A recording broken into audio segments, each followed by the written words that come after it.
Gridman, baby dan dan, hey baby dan dan, kagayaite.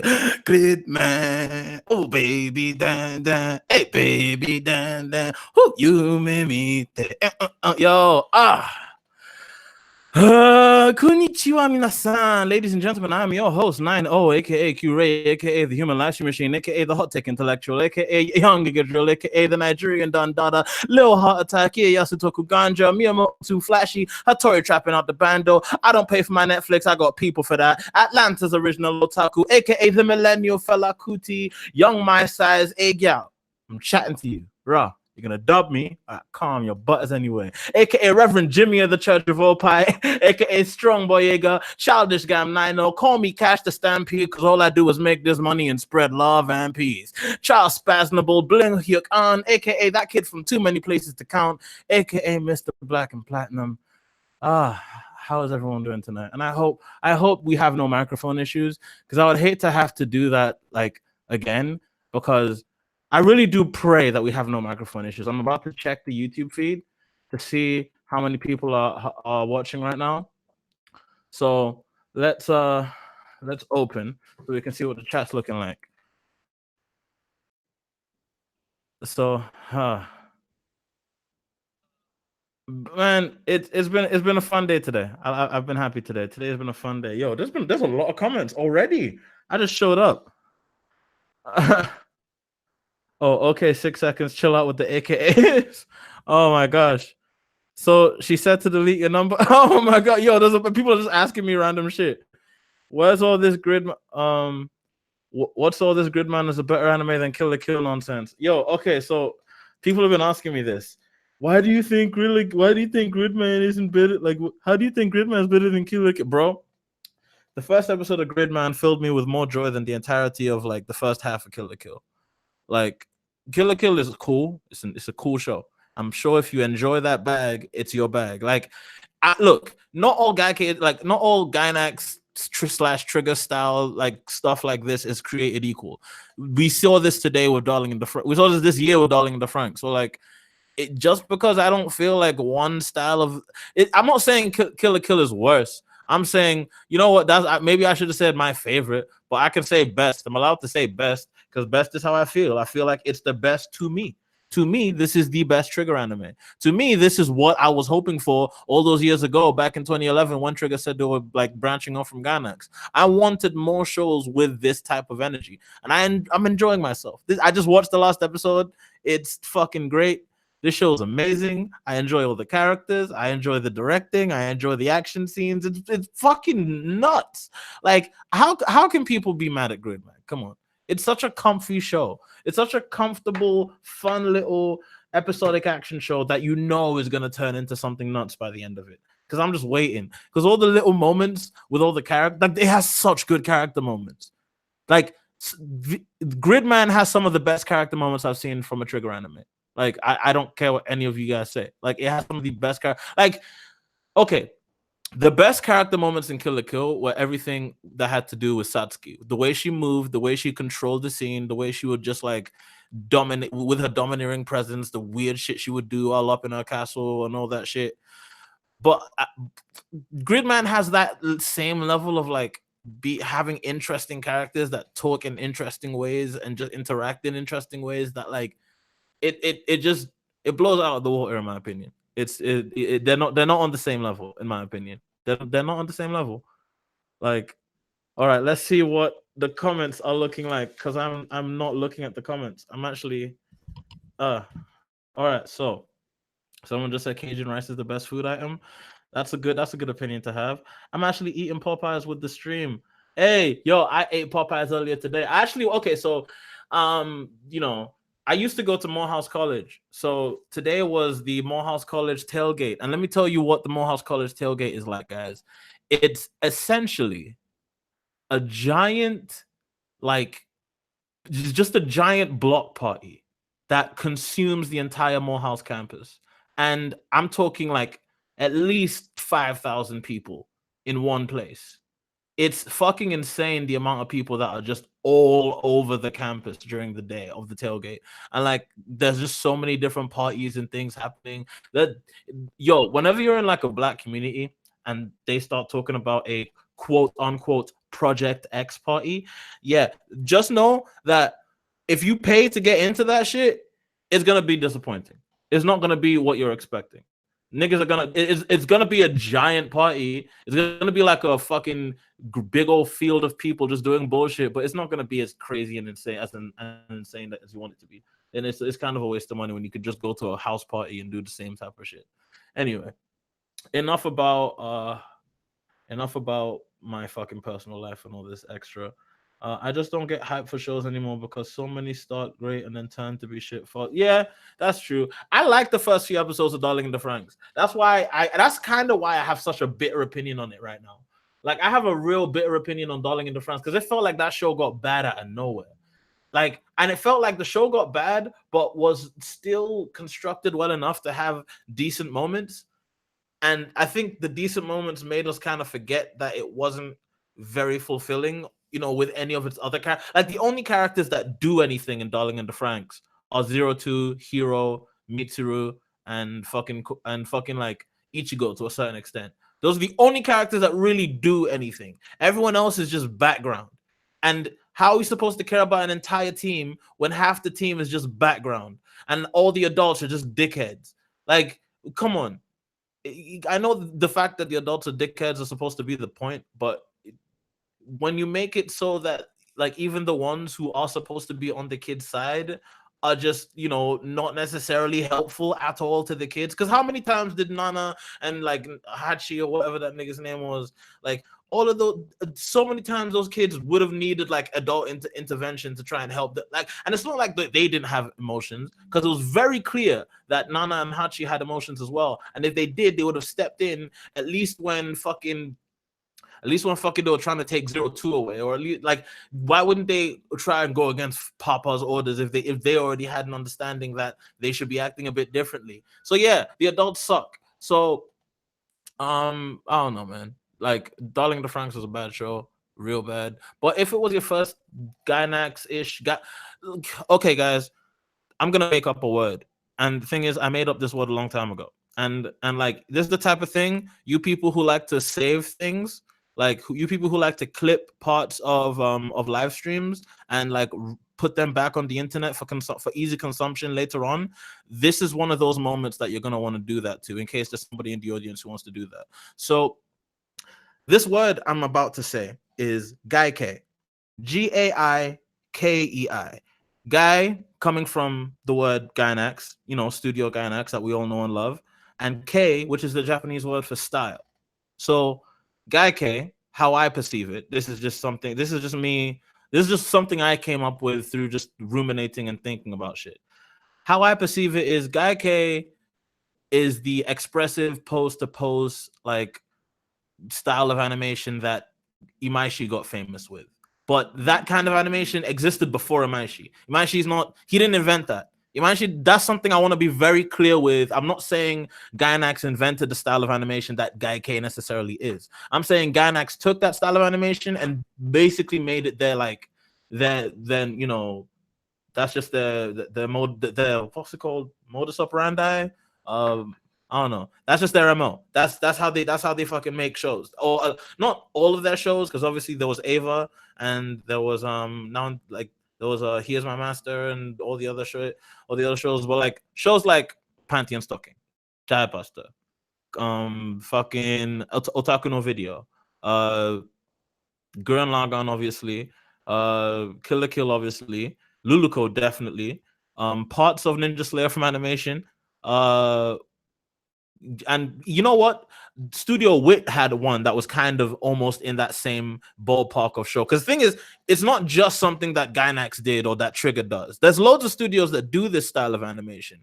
Kyoso Giga, it has a certain element of that. And that was done by Toei. And fucking who else? There's this other show, Rolling Girls. Yes, by Studio Wit, Rolling Girls. That show's definitely Gaikei. So So no, Gaike is not like when I don't mean yes, okay, someone already said it. Yes, it's the Yoshinori Kaneda style. So Yoshinori Kaneda is the grandfather of the style I'm talking about. He's the guy who invented, I would say, the post to post style of animation. So in animation, I'm everybody who actually makes anime and everybody who animates, please don't hate me right now because I'm trying to say this. Number one, I'm kind of intoxicated. Number two, I'm trying to say this as easy and as like, you know, easy to understand as possible. So in animation, there are multiple different ways you can animate a picture. One way is animating it all as a fluid motion that acts as one cohesive unit. Like a lot of Disney stuff works this way. It moves in one full swoop. It feels like it's kind of like in filmmaking where you don't make any cuts. It's just one long, smooth, like straight tracking thing. And then you've got pose to pose, which is necessary. Like it's usually in the Western animation world, pose to pose is used to refer to animation that like isn't necessarily as detailed. It's the stuff that you do to get characters from place to place. You move him, you move his hand this way. You like you draw one frame and you move his hand and you draw the other frame and you fill everything in with in betweens that are much less well animated, etc., etc. Now, what Japan did, specifically what Yoshinori Kaneda did, was he took the concept, okay, we can only, because we're limited in budget, obviously, in scale, we can only animate from pose to pose. So how about we just make the poses as cool as fucking possible with each different thing we render it to? And that became a noticeable style of animation. So you've got, in fact, you know what? I'm gonna share screens real quick. So because I think I can get my point across that way. Let's go to Sakugaboru and let's share my screen. Oh wait, let's see. Okay, Gaike is not Sakuga. You mean Genkai? Jesus, Jimmy, what's your opinion on Little Witch Academia? Yo, YouTube is burying your notifications. I never thought to stream this. Da da da. Just watching Gridman episode 4 now. Absolutely loving this show. Yep, Disney full animation versus Kanda style animation. Best way. Yeah. So yeah, was Rolling Girls good? Rolling Girls was good, but it kind of falls apart towards the end. Like it starts losing a lot of focus, and it just, I don't know, it doesn't have the same kind of punch. But the music is great. The girls are fucking fun. Everything is cool. The action scenes are cool as well. Shouts out to Jeff Lai. He's I think he's American, and he actually did a cut for that show. Yo, real quick, shouts out to all my non-Japanese animators out there fucking making this anime money. I'm so happy about this, bro. Go out there on Twitter. You'll find so many American, French, Canadian, like fucking Turkish artists and animators working on the Japanese anime that we're watching every season. And a lot of them work on the Chinese anime that some of you will fucking watch. Like these guys are out here doing shit, and they're not Japanese. They didn't grow up there. They just got good at making anime, and they're out here doing that shit. So yeah, back to the whole Gaike thing. Gaike it describes a style that, like, I would say is why I still watch anime. That I think because the thing is, everyone knows what I'm talking about, but there's not a word for it. And that's the reason why I call it Gaike, because we know it's associated with Gainax. And we know it, like, yeah, and we know Gainax are the ones who kind of made. So let me look up Yoshinori Kaneda. Boom. Kaneda. All right, I cannot spell Kaneda. Am I spelling this right? No. Am I on drugs? I mean, I am, but Kaneda. Canada? Yes, it's Canada. I'm sorry. I feel like the comment section was about to murder me right there. Yoshinori Kaneda. Yeah, there we go. So if I can find it, if I can dig deep into this motherfucker and find the specific cut I'm thinking of. Where is it? Final Fantasy? No. I'm trying to find this specific one that he did. Cause like Yoshinori Kaneda is such a legendary dude that he's just been in so many different. He was in so many different anime, and oh, here we go. Look at this. You see the way the characters move? it's kind of like they're trying to make every single pose look as cool as possible, even though that they're like animating them from pose to pose. So, but they'll get to a. I think this is the right one to show. There's a few other ones that I could fucking point out. I think I don't know. Is it like I'm really not finding any luck trying to find the exact type of ones that get my point across. But I'll find a show that is emblematic of what Guy K is all about. What's it called? Cutie Honey. Cutie Honey. Cutie Honey is fucking one of the most. It's up there with that style. It's up there like in being the typical version of that style. So no, that's not the right one. I'm tripping all over the place tonight. I apologize. We're not perfect. We're not perfect, ladies and gentlemen. This is not a perfect stream. This is yeah. So this is one of the. This looks like a Yoshinari. No, that's not Yoshinari. That looks yeah. That's like everything moves from pose to pose in really dynamic movements. Yeah, she's shooting with her boobies. Oh, I cannot show that on the internet. We cannot show that on the. Well, I mean, we can. They're missiles, not really boobs. I guess this is just fun showing like different clips. I'm definitely gonna get copyright struck for this. I'm definitely getting copyright struck. I think they took off the specific cut. Yeah. All right. Look at this shit. This is what I'm talking about. This kind of stuff right here. The the kind of frantic animation that they do. Well, let's just fucking go to Gurren Lagann because Gurren Lagann has we'll do the parallel works because why not just do the parallel works instead of the regular one? So look how the robots move. They're aware that they can't necessarily draw everything moving in like a fluid motion, and they know that they have to move from pose to pose with limited space in between the poses. So why not just make every pose as cool as possible? That's where this style of animation is like drawing from. So let me stop sharing my screen because I think I've already gotten the point across. I don't know what is this. Oh yeah, I was watching my own video. Sue me. Stop sharing. Yeah. Do you think J.R. Carter should start a new podcast called Tristan Gallant Taku? No, I don't think that. That would be a dumb idea. Gake is a male modeling agency, I think. I don't care if it's a copyrighted term. Like, is Holden still working on anime? Sure. Speaking of Rolling Girls, we need more shows that use the song Where the Blue Hearts. Yes, we do. We do. Any non-Japanese? Oh, shouts out to my non-Japanese mangakas too. Shouts out to Odunze Ogugo. Shouts out to J Odin. All you, those are my guys, man. Like everybody, go check out this thing called Saturday AM. It's basically, you know what? I'm about to go show Saturday AM because I actually like what they do. I think what they're doing is really cool, and I think we need like it's actually really beautiful that we have something like this. So Saturday AM. Saturday AM.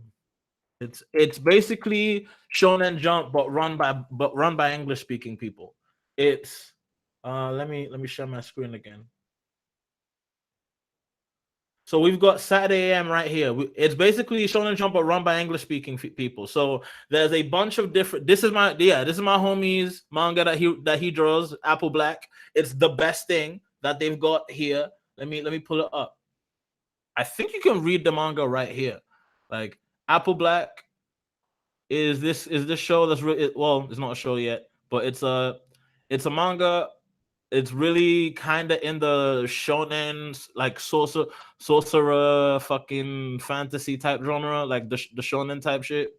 And it's really cool. It's kind of like Bleach and Fairy Tail, but a bit smarter and with a bit like and it just feels a bit more, I don't know, like a bit more that like it has a Western centric idea to its storytelling, but it's using the shonen tropes and trappings as like a jumping off point. That's kind of how I consume Apple Black. I don't want to spoil any of it because it's one of those things where you kind of have to read it from the beginning and like to understand everything. Because Odunze likes to stack up his ideas on top of each other. He's a lot like Oda in that respect. So yeah, and also they're coming out with these actual volumes that you can buy. So you can go and buy the volumes and shit on there. And I'm not, trust me, I wasn't paid by Saturday AM. I would love to be like sponsored by them. but that's not happening. Um, Shouts out to Blake. Hey, them niggas are cool. I know. While going nine. Hey, neck breath. What's up, man? Uh, like his own videos, by the way. Yes, I like my own videos. Yes, yes, I like my own video. Yo, when the entire internet is killing you and destroying your video, the least you could do is just put a little like there. Fuck, man. Wait, what? I'm not allowed to be a human being. I'm not allowed to engage with my own content. Fuck y'all. I can be my own fan. It's whatever. Jeez. No, I think you have me muted on Twitter, but I'm not sure. I don't have you muted on Twitter, Napsy. I see your tweets. I like your tweets all the time. I don't know if you don't see that. Spartan, good choice. Does it read right to left or left to right? Reads left. Apple Blackly reads left to right.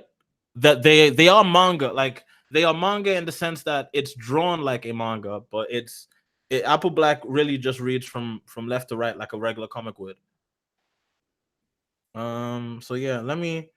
You know what? It's been what? How many minutes have I carried this on my own? Like as the boss I am, I've carried this for 20 minutes on my own. Let's start.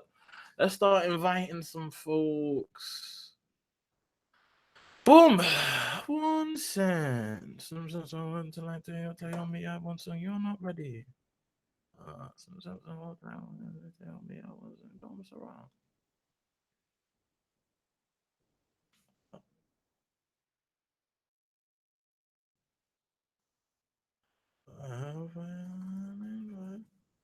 You're up, Joe Burst.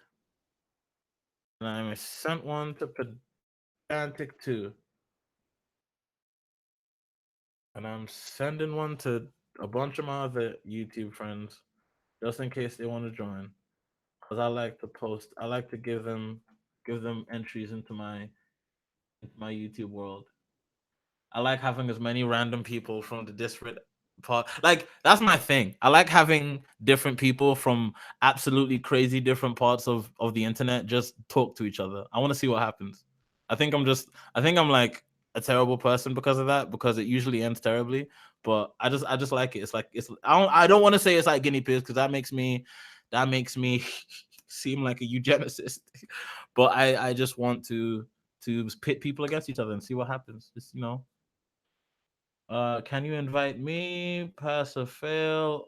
Live action My Hero Academia, Jimmy. I someday, so someday I'm gonna make a video talking about how we need to stop caring about um, which media gets which property in the sense that live action media is not the end all be all of art and entertainment because I know people seem to think it is, and the reason why we keep essentially giving such big press to these announcements that we obviously don't care for. A lot of us don't care for these announcements, but we give them like credence because hey, it's a movie and movies are the biggest type of media just because everyone watches them. And it's like, I mean, so what? Everyone watches them. That doesn't make them the best media. The fuck? Like animation can do things that film and regular TV can never do. So, and that's the reason. And hey, maybe that's the reason why it's so weird to try and adapt all of these things into live action. Like, like what does that say about? It's kind of the same thing that happens with foreign language movies that get remade in English language movies. It's like what the fuck? Like, can you not read subtitles? Like, is that too much for you? That you can't just like absorb another culture or absorb a different style of like media? It just has to look like the real world all the time. Otherwise, you just can't fucking connect with it. What kind of sociopath are you? Fucking idiots. That's the reason why I don't really care. Someday I'll make that video. Someday I'll turn that into a national idea. Uh, please make more videos. I'm trying. I think I'm trying to work on that. Are you ever gonna talk about Kamen Rider on this channel? Probably. Live action exists to relate to the viewer physically. I don't care. Um, is this sub versus dub? No, there's no sub versus dub. Send me an invite, Jimmy. What are you talking about? What I was talking about is I already lost my train of thought on it, but let me try and get it back. What I was talking about is the idea that animation does things that film and television cannot do. And through that sheer fact, not every single property created in animation will translate to film and television. I'm not saying that they won't. I'm not saying that like it's not worth it to try, because Pacific Rim is one of the best movies ever. And that movie is just tokusatsu slash anime dropped onto a big budget Hollywood screen, and that's perfectly cool. I'm cool with that kind of movie. Even what's it called? I don't know. There's plenty. There's plenty of. I want to see. I want to see how. Okay, here's what I want to see. I want to see how the Sword Art Online TV show does. I want to see how the My Hero Academia movie or whatever does. And I think they're making. I think they're making a monster TV show. Anyway, who just joined? Jobus, how you doing, bro? Can you turn Me, up? I Can you turn think. off your? Can anybody actually hear me? Yes. Can you turn off your camera? All right. I mean, I can. Oh. Oh, give me a second. Show on broadcast. This. I just took a melatonin to fall asleep, but I can stay on for a little bit. I can fight the urge. I mean, hey, I think that's not healthy, I've but done it. I've done it before. some Here. Oh a shit. monster TV show, something my boomerang's uncle can appreciate. Owen Wilson and Brad Pitt will be All Might. Fuck off. Wait, I was saying turn off your camera, don't turn it on. I was saying keep it off. Give me a second. Yeah, I'll definitely do that. Jeez. All right, Or Jeremy. I feel awkward as I should. Oh, Here. I'm not used to using Google Hangout on my phone. There we go. Okay, that's better. Hopefully nobody saw anything too, I don't know, much. Can anybody hear me? everyone can hear you, bro. Everybody can hear you. Okay, hey, what's up? How y'all doing? We I need to are. actually get to chat. I do not know how to work this shit on my phone. Oh, did I just go out? Oh, fuck. Oh my gosh. I think Fuck. the most that I've actually enjoyed. I'm actually just gonna turn my computer on. I'll be back. Del Toro isn't doing Hellboy 3, is he? Let me check. Let me check if Del Toro is doing Hellboy 3. I thought someone else was doing He's that. not. I've heard that he's not doing it. Yeah, like I think he's probably executive producing it. I wouldn't be surprised. I mean, they want to attach his name onto it somehow. Um, Screenplay by Mike Mignola. What? Okay. So Mike Mignola himself is writing the screenplay, like himself. So you think the new Hellboy is going to be good? It's directed by Neil Marshall. I mean, Judging I by don't know. judging by what he's done, it's decent. Like he's the guy who directed Game of Thrones. Like, well, two Okay, all episodes. right, He maybe. directed 2 episodes in Game of Thrones. Oh, never mind. Let's see what else he's done. He did The Descent, Lost in Space. He directed an episode of Westworld. He's done a lot of TV stuff. Oh, that kind of has me afraid, if not I for the think fact that he's done HBO, which means it might be good. I think this is like his first big break. You know what? Benefit of the doubt. Yeah. What other movies are coming out next year? Anything good besides Avengers 4? No Avengers 4 talk. I know good anime that might be coming out next year. Yeah, Can Mob you Psycho already? 100 season 2. Hey, and that too. And I think One One Punch Punch Man Man season season two 2, comes. yeah. Man, people are gonna be so disappointed in One Punch Man season two. Isn't it by JC Staff? Yep, it's Oh by my JC god, Staff. Give me some. Give me right back. dude, it's gonna be hilarious when that comes out and everybody's like, "What happened? What happened with the quality drop?" Hold on for a while. I need to go get my Powerade from the fridge. So who here likes Twitter? Twitter's a good website. It's the worst website. I'm just kidding. Don't go on it. If you don't have an account, don't make a Twitter account. Oh yeah, JoJo Part 5. I'm not gonna try and say your name, but okay, Saren. JoJo Part 5 is amazing. The animation director for the latest episode, fantastic. Pulpo is sexy. No incest or no incest allowed. No incest allowed. That is the Pulpo way. Jimmy, are you back? Yes, I'm back. Okay. Where the fuck is everyone? Didn't you send everyone an invite? I sent a bunch of people in first, but you know how this is. Oh, that's mildly disappointing. I mean, people enjoy just hearing. Like, I could do this whole thing with just me here, and it would be all right. Oh, yeah. Have you copped Red Dead Redemption 2, or are you waiting until online launches? I'm back. I'm waiting until I'm not broke. Oh, I rented it because, there's a video rental store not too far away from where I live. Yeah, I'd like to rent it, then fucking buy it. Yeah, I might buy it if it's at least $20 off. I'll buy it around Thanksgiving or Christmas time. There has to be a deal where it's $20 off.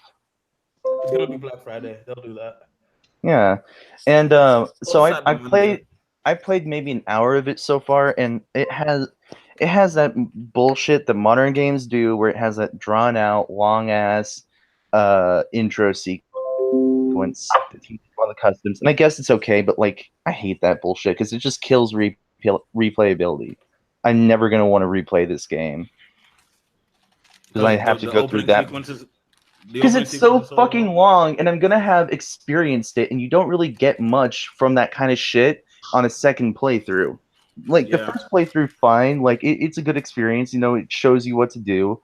You get a feel for the characters. I get it, but like they make them way too long. I love earlier Rockstar games, like even GTA 4. Its intro sequence wasn't that long. Yeah, GTA 4 didn't have an intro sequence. It had an intro It had an intro. It had an intro Yeah, chapter. it had an intro chapter. You beat that chapter, and it was in the era of Rockstar games where you have to slowly unlock the rest of the game, but it still felt like you could do whatever you want at the beginning. Then GTA 5 comes along, and Red Dead Redemption, it had an opening. It had like a prologue too, but it was more like an opening chapter, and then GTA 5 comes along. It's like, here's an opening mission. Here's another opening mission that you have to do before you can do anything else. It's interesting that video games don't limit us to how many worlds we can go to from the beginning anymore. That used to be a thing that it would be tied to progression. Like, open world would be tied to progression. I both like that and dislike that. Yeah. It's that weird thing where I love just doing and going wherever I please. But like, at the same time, you still remember the first moment you got to Algonquin in fucking GTA 4. Oh my god, yeah! Like when you could go to the Times Square and you're like, holy shit, this is actually New York. Yeah. See, I'm not really into that whole open world stuff. I'm actually really behind the times when it comes to video games. I bought a PS4 just so I could play the PS1 port of Final Fantasy VII, but when it comes to that kind of stuff, this is why I think when it comes to that Skyrim, okay, like you can get to whatever point in the game that you want, and I stand that game. That's why whenever I play Skyrim, I just role play, and I just have this pre-made storyline in my mind, and that's how I get to the final destination, and that's how I always keep the game open and fresh for me. I don't know if this makes complete sense to everybody, but that's just I get what you mean. Like the way I play Bethesda RPGs enjoy their own weird special place in my heart, because even though they're not that great, they're also not bad. No, I think what you just said like describes how everybody feels about Bethesda. Bethesda like are good for the baseline competence that you need. They give you certain itches to scratch. You have that itch to scratch of a certain kind of game, and only Bethesda can give it to you. That's why only Bethesda can give it to you, because only Bethesda can make a game that's so simultaneously poorly designed but also malleable enough for it to be remade into whatever you want it to be. Yeah. That's the true genius of why Bethesda keeps selling so many games, which is also why Fallout 72 isn't going to do as well as Bethesda hopes. Fallout 76, oh my god, that game is going to be trash. Your reasons are basically why I like Skyrim. Like, I think Skyrim basically created the whole PC Master Race culture. Because that game was 25% done when it was made. Vanilla Skyrim is only 25% completed. That game demands that you mod it so you can like just do all this awesome shit that the game wouldn't allow you prior. Am I a sinner for the fact that I love Skyrim even though I played console version exclusively? Yeah, don't get me wrong. I'm not shitting on vanilla Skyrim. My first playthrough of Skyrim was entirely vanilla, and it was on a really, really shitty laptop. Oh yeah. Like when I went vacationing over in Italy, like at night when we were at home chilling in the villa, I just played Skyrim on my computer on my really, really shitty laptop, and it was vanilla. It was fun. But the entire time, I still couldn't help but feel, wow, this is good. It could be better. And then what do you know? I stumbled upon all of these mods. Bro, that game, the Civil War in Skyrim and Vanilla Skyrim is such. Oh my god, fuck that quest line. You can't not win that game. You cannot win. It's just a series of missions. It's just like, okay, you go to Ulfric Stormcloak, or you go to the what's her face in Solitude. Oh, you want to be part of the Civil War? Okay, here's a mission. And the mission is really like set up no differently than any other mission in the game. And the problem is with the fights, you have all of these disposable minions and soldiers that are fighting for you. You can just stand on the sidelines, do absolutely nothing, and still win. And even if you lose, all you do is just start over from the very beginning so you can do the mission all over again. The Civil War has no consequences whatsoever. Like I can go into Solitude wearing all Stormcloak clothing, thank you. And nobody's going to question me. I can be chilling with the Jarl of Solitude and be like, yo, what's up, fam? Yeah. I know I'm a filthy Stormcloak and you're a filthy Imperial milk drinker, but give me a mission and I'll do it. Listen, the Stormcloaks are racist, so Imperials are the best choice. Oh, don't get me wrong. The Stormcloaks are racist, but I don't know enough. Okay. Actually, you know what? I can't really argue with that because now I'm gonna sound like an alt-right cuck. Like Ulfric. Listen, if you like anime, you are an alt-right cuck. It's okay. Oh God, who told you? Nobody. I just came up with that myself right now. But Jimmy, speaking of outright cucks, what do you think of Elon Musk's Twitter right now? Oh my God! Wait. Why does everyone keep asking me about this? Why does everyone keep fucking? It's an active because my theory is that he's been hacked. I think he's been fucking hacked. There's no way he hasn't. He hasn't. He's just trying to cash in that. Wait, let me ask something. Let me ask you guys something. Is he still with Grimes or did they break up? You know, I've heard both. I've heard that they did break up, and I've heard that they haven't. Nothing. Okay, so since everybody keeps asking me this stupid shit, I'm actually going to waste my brain cells and apply some actual deep dive thought into this whole situation with Elon Musk. So, I believe Elon Musk is playing 25D chess, but he's also a piece of shit and he's a dickhead. There's two possibilities. Either, and I'm gonna run through both of them. Either Elon Musk is playing 25D chess, where because his current stock in Tesla is starting to kind of waver and falter because of his stupidity, he's in need of new ways to like relate to like a new opening market, right? So Elon Musk is starting to support universal basic income, which means it's a way to get fucking everybody a flat rate of fucking wages that they can just use. However, the government sends you a check every month. That's what a UBI would be. Yeah, like universal basic income. Like the government sends you a check every month. It's like welfare for everybody for no reason. You just get it do you get it on top of your job? You get it on top of your job. Fuck yeah! All right, I'm all for that. That's what a universal basic income is. Like a universal basic income is like either everybody gets $1,000 a month, everyone, no matter what, even homeless a month. Even homeless niggas get $1,000 a month, and like but the thing is, like that's a cool idea and everything. That's a cool idea. I support it. Let me tell you why it's a bit insidious. Because I'm actually this is where the 25D chess comes in. So Elon Musk dated Grimes. And I don't know what Grimes is into. I know she's a meme on like 4chan and Moo. Yeah. And I know she has a Pitchfork.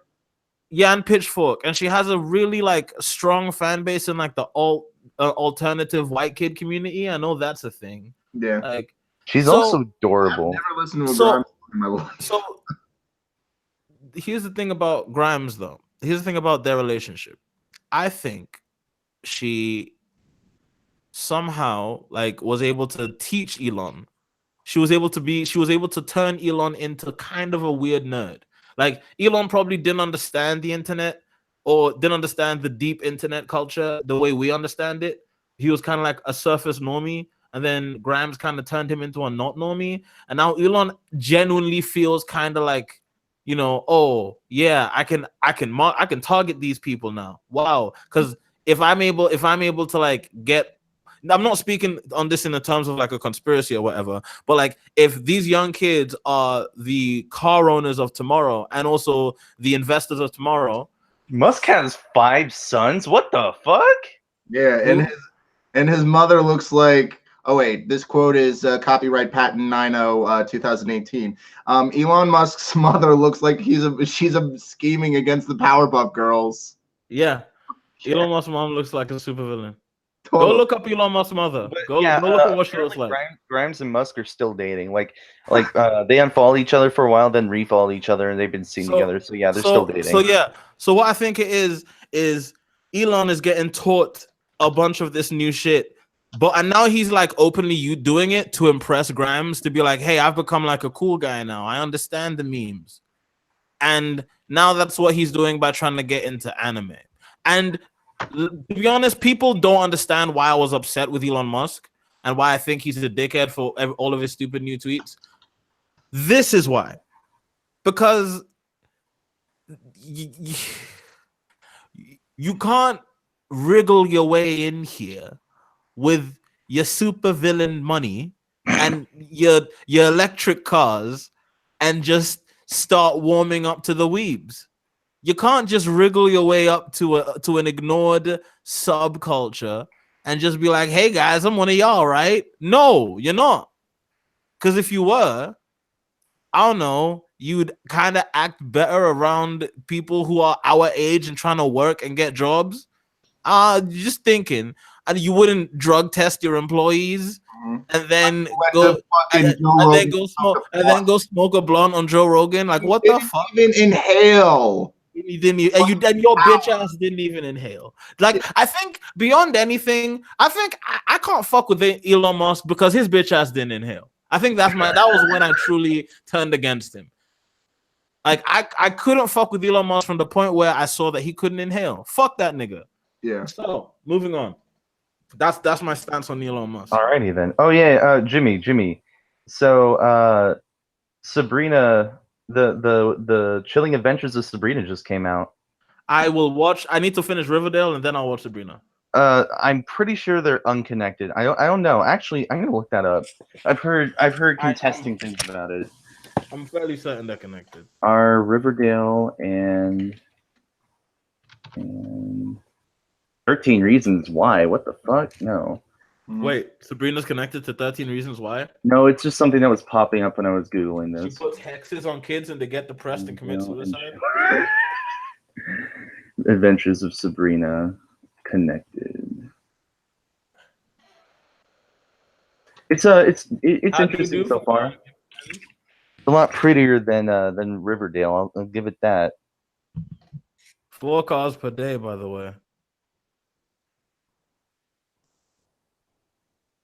You think Elon Musk is one of those guys that has one of those toilets that cleans your ass for you? Yes, absolutely. Of course, it has one of those Japanese toilets. Why would you? I know something?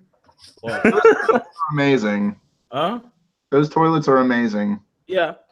Well, I still prefer to use my. I prefer to use the thing, and then wipe again.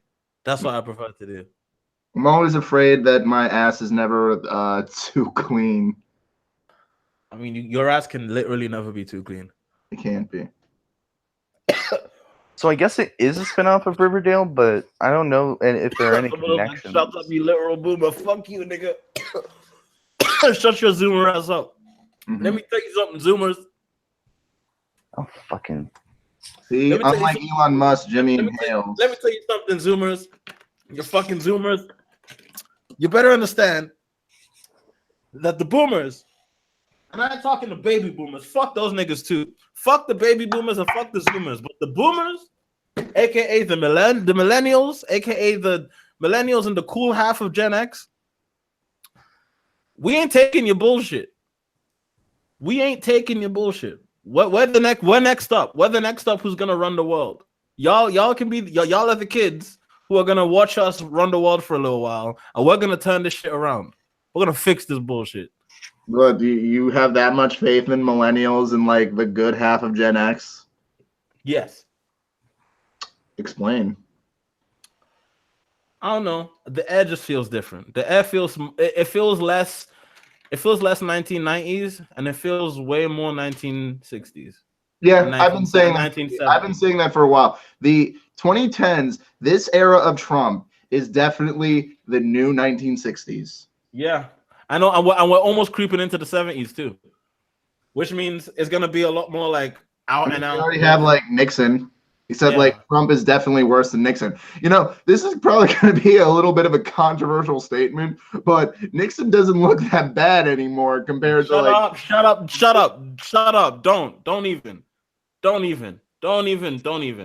Nixon literally invented the war on drugs. Let's not even begin. Okay, that's true. That's fucked. I'm not doubting that. Let's not even begin. Like Nixon, we like, yeah, Trump is an idiot, and Trump is doing basically anything any stupid Republican president would do. As the same, but the thing is, he's doing everything every regular Republican president would do. But at the same time, he has a big stupid face and a big stupid mouth. So Well, it just he also hurts looks more. that big felt stupid the same way mouth all until the this very time. week because No, but he. no, I was no. What I mean to say is like he does the same shit any other president would do, but because he's such a big dumb doofus, it hurts more, and it makes America look stupid.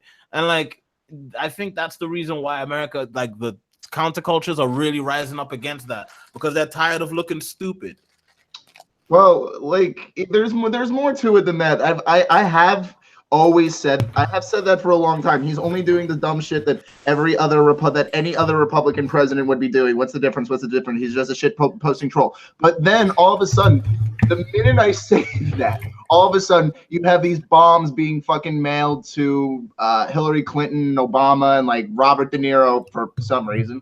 And then he's talking about, oh, I'm a nationalist at his rally. And then he's trying to shrug that off. Oh, I didn't mean white nationalist. Yeah, of course. I forgot there were black and Latino and Asian nationalists. Well, no, also, fascism, disaster nationalism. All of a sudden,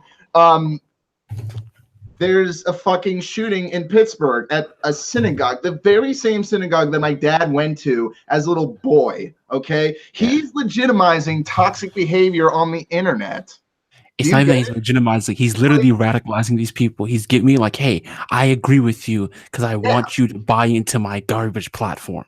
He talks no differently than a fucking incel red pill dude lurking on Poll. And now these people are coming out of the woodwork because Trump and his boys are legitimizing that type of ideology. That's also the scary part.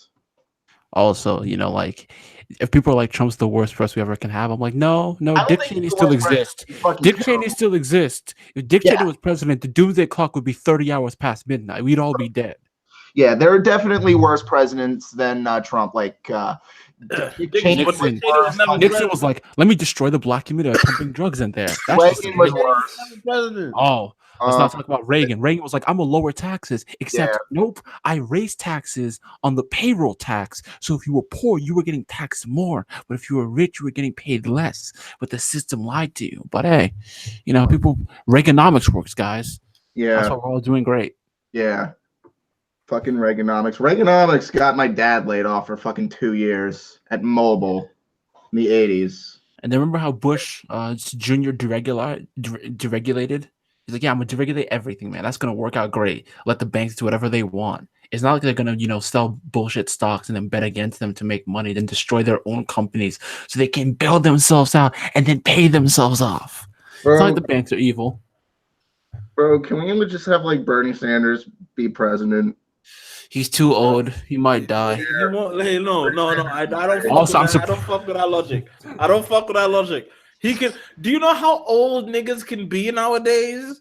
Are you aware Jimmy. how old? Yeah, the graying of Are America. you aware bro. how old niggas can possibly? Yeah, but like, but niggas live think of to- it this way: niggas if live to somebody 96 now. assassinated Bernie Sanders, they'd be able to play it off as he's just old. He just died of old age, you know. Also, Jimmy, let me explain something from the 2016 election I hated. Why were grandparents running? Why were the three biggest voices unhealthy grandparents? Hillary Clinton is fainting. Donald Trump is is incredibly obese, and Bernie Sanders has the worst posture I've ever seen. And these were the main people running. Dude, Just who cares? dying grandparents. Fucking That's- man, bro. I went to Dying grandparents. he went that's to great, Temple man. University. Really love this. Like Hillary waited Clinton might just faint and 4 die. hours. Donald Trump probably have a heart attack from how much he keeps eating McDonald's. Oh my god. Yeah. Like this is just great, man. Really love. Like Trump eats steak and ketchup. they're all 70 years old. Literally all of the actually. Give me a second. Jordan Allen says nigga better run again. Yes, Buddy better run again. Yeah, he needs to. So, do you think 2020 is going to have an influx of celebrities trying to Yes. run for president? Kanye is going to run. No, That's no, 2024 no. now. He's Kanye is definitely gonna run. not gonna run. Kanye is, no, I don't think you guys are ready. I do. Okay, but here's the thing. I don't think you guys are ready. Kanye is going to run for president, but do you know who else is going to run for president? Oprah. Jay-Z. Oh, Jimmy, no. we talked about this. Bro, Jay-Z's gonna run, Dude, bro. can you imagine a debate between Kanye With a West diss track, with just a diss track. It's just a diss track. It's just and gonna not the fucking Gordon Gekko? Diss tracks is political. Yo, political debates is diss track. Political debates is diss track sounds like the most American thing ever. See, That's see, like- here's the that's not thing. like- oh my god. I'm gonna say something crazy. I want Pusha T as our president so he can distract on every other nation. Yeah. Just make a story of adding Donald like Vladimir Putin. That'd be crazy.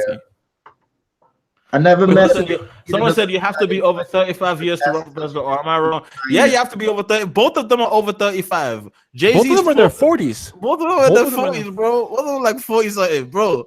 That old man, they can run president easy. They could definitely run for president. It's crazy how so many of these rappers, like, we and The forget Rock. that they're in their fucking 40s. Yeah. I mean, yeah. Like, bruh. bro. Hey, they got money. Fucking and cocaine. Drake. How old is Drake? Is he 40? 32. Yeah. Oh, really? Yeah. Huh. Kendrick's also 32. I actually have a T-shirt that reads Kanye for President 2020, and I bought that when Trump won the election. I was kidding, and I just thought it would be really, really funny. But Kanye man, West I is can't- lost I it. can't wait for it. It's gonna be. If you followed Kanye West, you would have known he was trying to run for president since like 2015.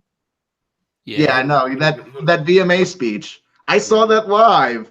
Yo, bro, listen to the kids. And when he, when he was like, "Yo, Jeremy, I need a moment." For a second, I thought he was talking to me. Oh my gosh. Yeah, I was out of my mind. That was the best. I honestly think that his VMA speech was probably the funniest thing he ever did, because he was like, "Yo, Did you see the Trump speech? He's like, Oh, I yo, did. why would you put a trapdoor in the Constitution that leads to the Unibomb? yo, bro, it's like I couldn't." Yo, I just realized. I'm with her because I didn't have a dad growing up, and No, it's no, like, Here's the thing, though. That's not a lie. Kanye's dad was in his life. It makes trap no door shit sense. is like- play catch with guys. And he was talking The trapdoor shit is It's like what's insane to me. about incel. What do you mean a trapdoor in the fucking Constitution? That leads to the Unibomber. What does that mean? What do those words mean? That was something I was so confused about when Kanye said it. What do those words even fucking mean? Bro, he's like, yo, man, there's infinite universes, and I am a slave of time, and I refuse to be trapped. And I'm like, He was okay. trying to sound really, really intelligent, and he was Okay, doing so the someone- Stephen Hawking shit, someone just which posted- I don't doubt that multi-universes could exist, but bro, it has no place in politics. No, okay, What's- someone So said the Kanye most was important not. thing that Kanye said in that whole thing, the most important thing that he said was about that 13th Amendment shit. So the reason why I think Wait, Kanye what about the whole thing about mental health? Like, I thought that was important. Well, not important, but like he was like, hey, I guess he's making good points. But that's no. it. The thing is, he's talking about prison reform, but he's doing it in the most stupid way because this guy is talking about the 14th Amendment, which like 13. makes slavery illegal. Yes, there's a clause that says under under punishment of a crime, that means it's illegal for that. But like, yeah, all we would need to do is amend it. The amendment. All Kanye had to say was screw the prison industrial complex. He just had to tweet, fuck the prison industrial complex. And we all would have understood, oh, he hates that. We need to amend he didn't need to be like, let's abolish it. Like, no, but like, no, think. the reason why I've given up on Kanye is because he knows what he's doing. He knows he's saying it in an obtuse way to make people on both sides like him. Pusha T said it though. No, he's doing this to sell his fucking Easy Boosts. That's what he's doing. Sell though. His thing, Asian rich. No, Jeremy, rich Asian kids whose parents don't love them and use money to replace love, buy those shoes in like bulk. He's fine. Those shoes will sell forever. Yeah, but he wants to sell more of it. Wasn't he like in debt or like some shit? And no, his thing. The moment he met up with Trump, what's going on? What is that whole Jeremy? Between Kanye Jeremy, he met up. Okay, the Drake thing is crazy. If you want me to explain that, but the reason he's hanging out with Trump is that once he started hanging out with Republicans, his debt disappeared. Yeah. So like, hey, if you're $54 million in debt and you have to hang out with Republicans to get rid of that, is that a bad deal? Dude, I guarantee you that Kanye probably still hates Trump, but he's sucking up to him because it's like, hey, why not? I'm telling you, I've said this a million times. I'll say it before. Kanye West's Oval Office speech was a play in 3 acts. Act 1. I'm going to talk about dated Reaganomics and all this shit so I could shelter Trump. Act 2. Now that I've done that, I'm going to talk about my Adidas, my Yeezys, all of this shit because I want to merchandise. Act 3. Now, I'm mentally ill and bipolar. So if you hate me, you're being ableist. The end. Curtain closed. No, also, what was this shit with Kanye? No, Pusha T mentioned something, and like it makes you understand that Kanye is like Eminem. He can't handle criticism. Pusha T said, "Yo, criticism. No, fucking get beef against Tyler the Creator. What the fuck? Did you ever see the interview? Jeremy, let me finish my point real quick. Okay, sorry. Pusha T asked him, "Do you think Walt Disney would like you?" And Kanye couldn't answer the question. Come on, like all of the people. He says that he's more influential than would probably hate his guts. Do you think he said that he was 50% more influential than Stanley Kubrick? Like what? The Stanley Kubrick made 2001. Okay, he made Clockwork Orange. He made The Shining. Like, and I'm pretty sure that even he wasn't going around saying, "Oh, look at all these great movies that I made. Aren't they fucking fantastic?" But then again, all of Stanley Kubrick's movies were critically panned when they first were released. Kanye West's albums are like universally loved whenever he drops them. 808s was hated when it was released. 808s, okay, fine. I still don't like 808s. Yeezus is still hated. Yeezus is still hated to this day. I still like Yeezus, even though it was basically in the black community, everything he did after graduation is trash. No. Yeah, everything he did after My Beautiful. No, My Beautiful is where it'd be like everything after that's trash. Yeah, no, Watch the Throne. Yeah. I had a guy at a bar tell me, he was like a rap producer in Philly, and he was telling me Kanye makes black music for white people. Yeah, him and Drake make black music for white people. Yeah. He lets white kids in the suburbs feel good about saying the N-word. That's his demographic. Yeah. Basically. Eminem's like, yo, I make white kids in the suburbs feel like they like rap music. Yo, like in the case that I ever do like achieve some form of success from any kind of Jimmy, we rooting that, bro. You about to have 19 controversies every goddamn day. Yeah. You gotta say the most offensive things possible. Like in the wild fucking possibility that it happens, right? I would never want to be the guy that people say, "Oh yeah, Nino says the N-word, so I should be able to say it too if I sing along." No, you can't. Please don't do that. Jimmy, don't do that. Don't put that on my name. Jimmy, there's a video. Your own. Don't put it on my name. Do it by Jimmy, there's a yourself. part. There's a Kanye video where he's like at a concert, like, "Yo, white people, this is the part you get to say the N word." Yeah. Nah, They- don't do it. Don't do it. Don't do it on my name, dog. Don't do it on my name. Do it for yourself. Jimmy, here's the Yeah. thing, right? You say this, but when you're doing shrooms and you're famous, you're gonna say that at a concert. And I'll be Nah, standing dog. right next to you. Fuck it. It's gonna be Fuck no. crazy. Kanye Fuck does no. way too many psychedelics. He's got to stop. I never thought that anybody could do too many psychedelics, but bro, Kanye is a wook. Someone just asked Jimmy guy is what a alt left Dipset. Unfortunately, alt left Dipset might be on hold, but I am working on another podcast.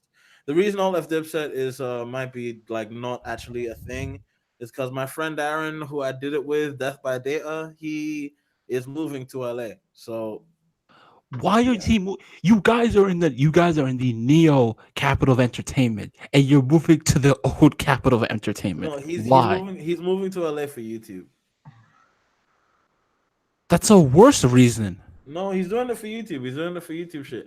Move to New York. Yeah, You could get on Casey Neistat. No, Dude. Casey Neistat's literally trying to help all the small YouTubers in New York. You could get on his channel and get much bigger. Like, LA's filled with all the entertainment industry. Like, okay, I guess it's. Why would you ever want to go to LA? When I went to LA for Anime Expo, that place was a fucking nightmare. I stayed at a hostel that was like right on the edge of Compton. It takes a certain kind of person to like either say New York or LA or Atlanta. It takes a very specific kind of person to like Atlanta. Like you won't like Atlanta if you don't like loud, abrasive, quickly just changing dynamics and just a bunch. If you're just not comfortable around black people, I'm sorry for you. Like if you don't know how to keep your calm around a 6-foot black man with dreads, well, that's unfortunate. But for those of us who aren't racist, we have a really good time here in the land of the peach. I like Atlanta. Atlanta's great. Atlanta's Stayed at a hostel near Compton. Yeah. What is this now? Oh, Jimmy. So the investment, the venture capitalists have ruined YouTube. Bro, we been knew that. No. Like Jake Paul, venture capitalist. Rice Scum, venture capitalist. Majority of the big YouTubers just venture capitalists back. Yeah, we been knew that. Yep. And now they're all locked to their YouTube channels. Like it's like I don't know if you knew this actually. Philip DeFranco, like back when he was at Discovery, he was locked to his YouTube channel.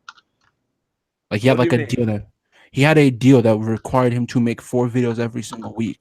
The same is for like Jake Paul and like Logan Paul. Like they're forced to make a video every single day unless they argue it out with like their bosses. Technically, I think Jake Paul is trying to get out of this.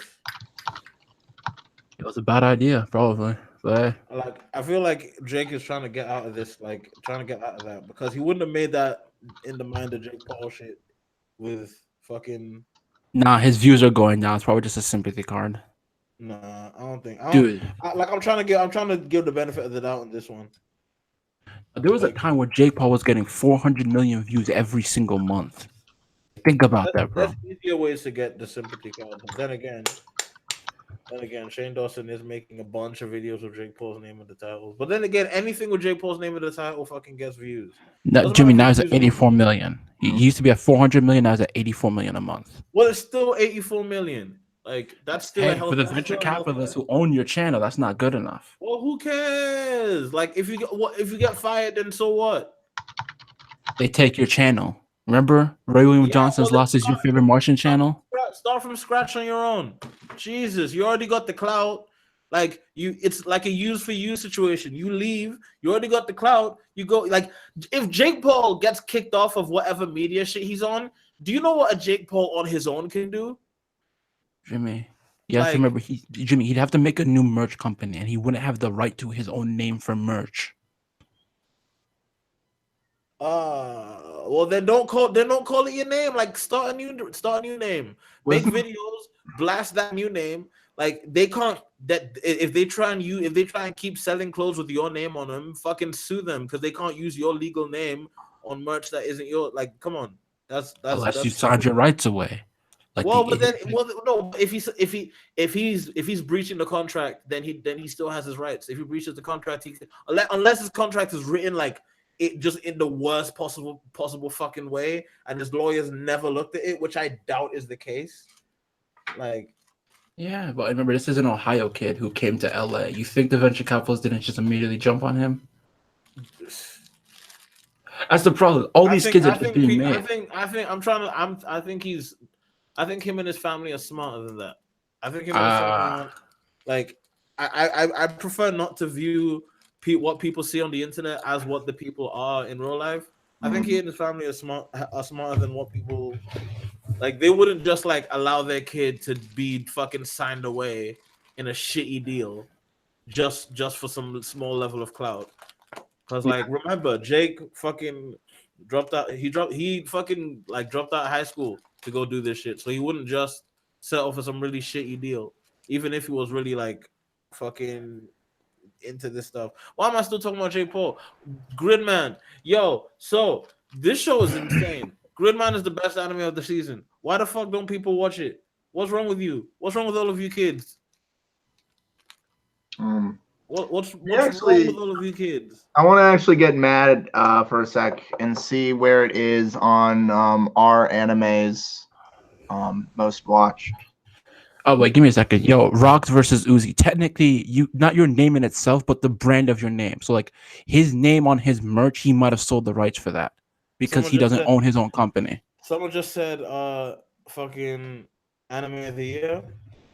It's between, if Gridman continues being as good as it's being, it's between Gridman and Castlevania. Because Castlevania is perfect.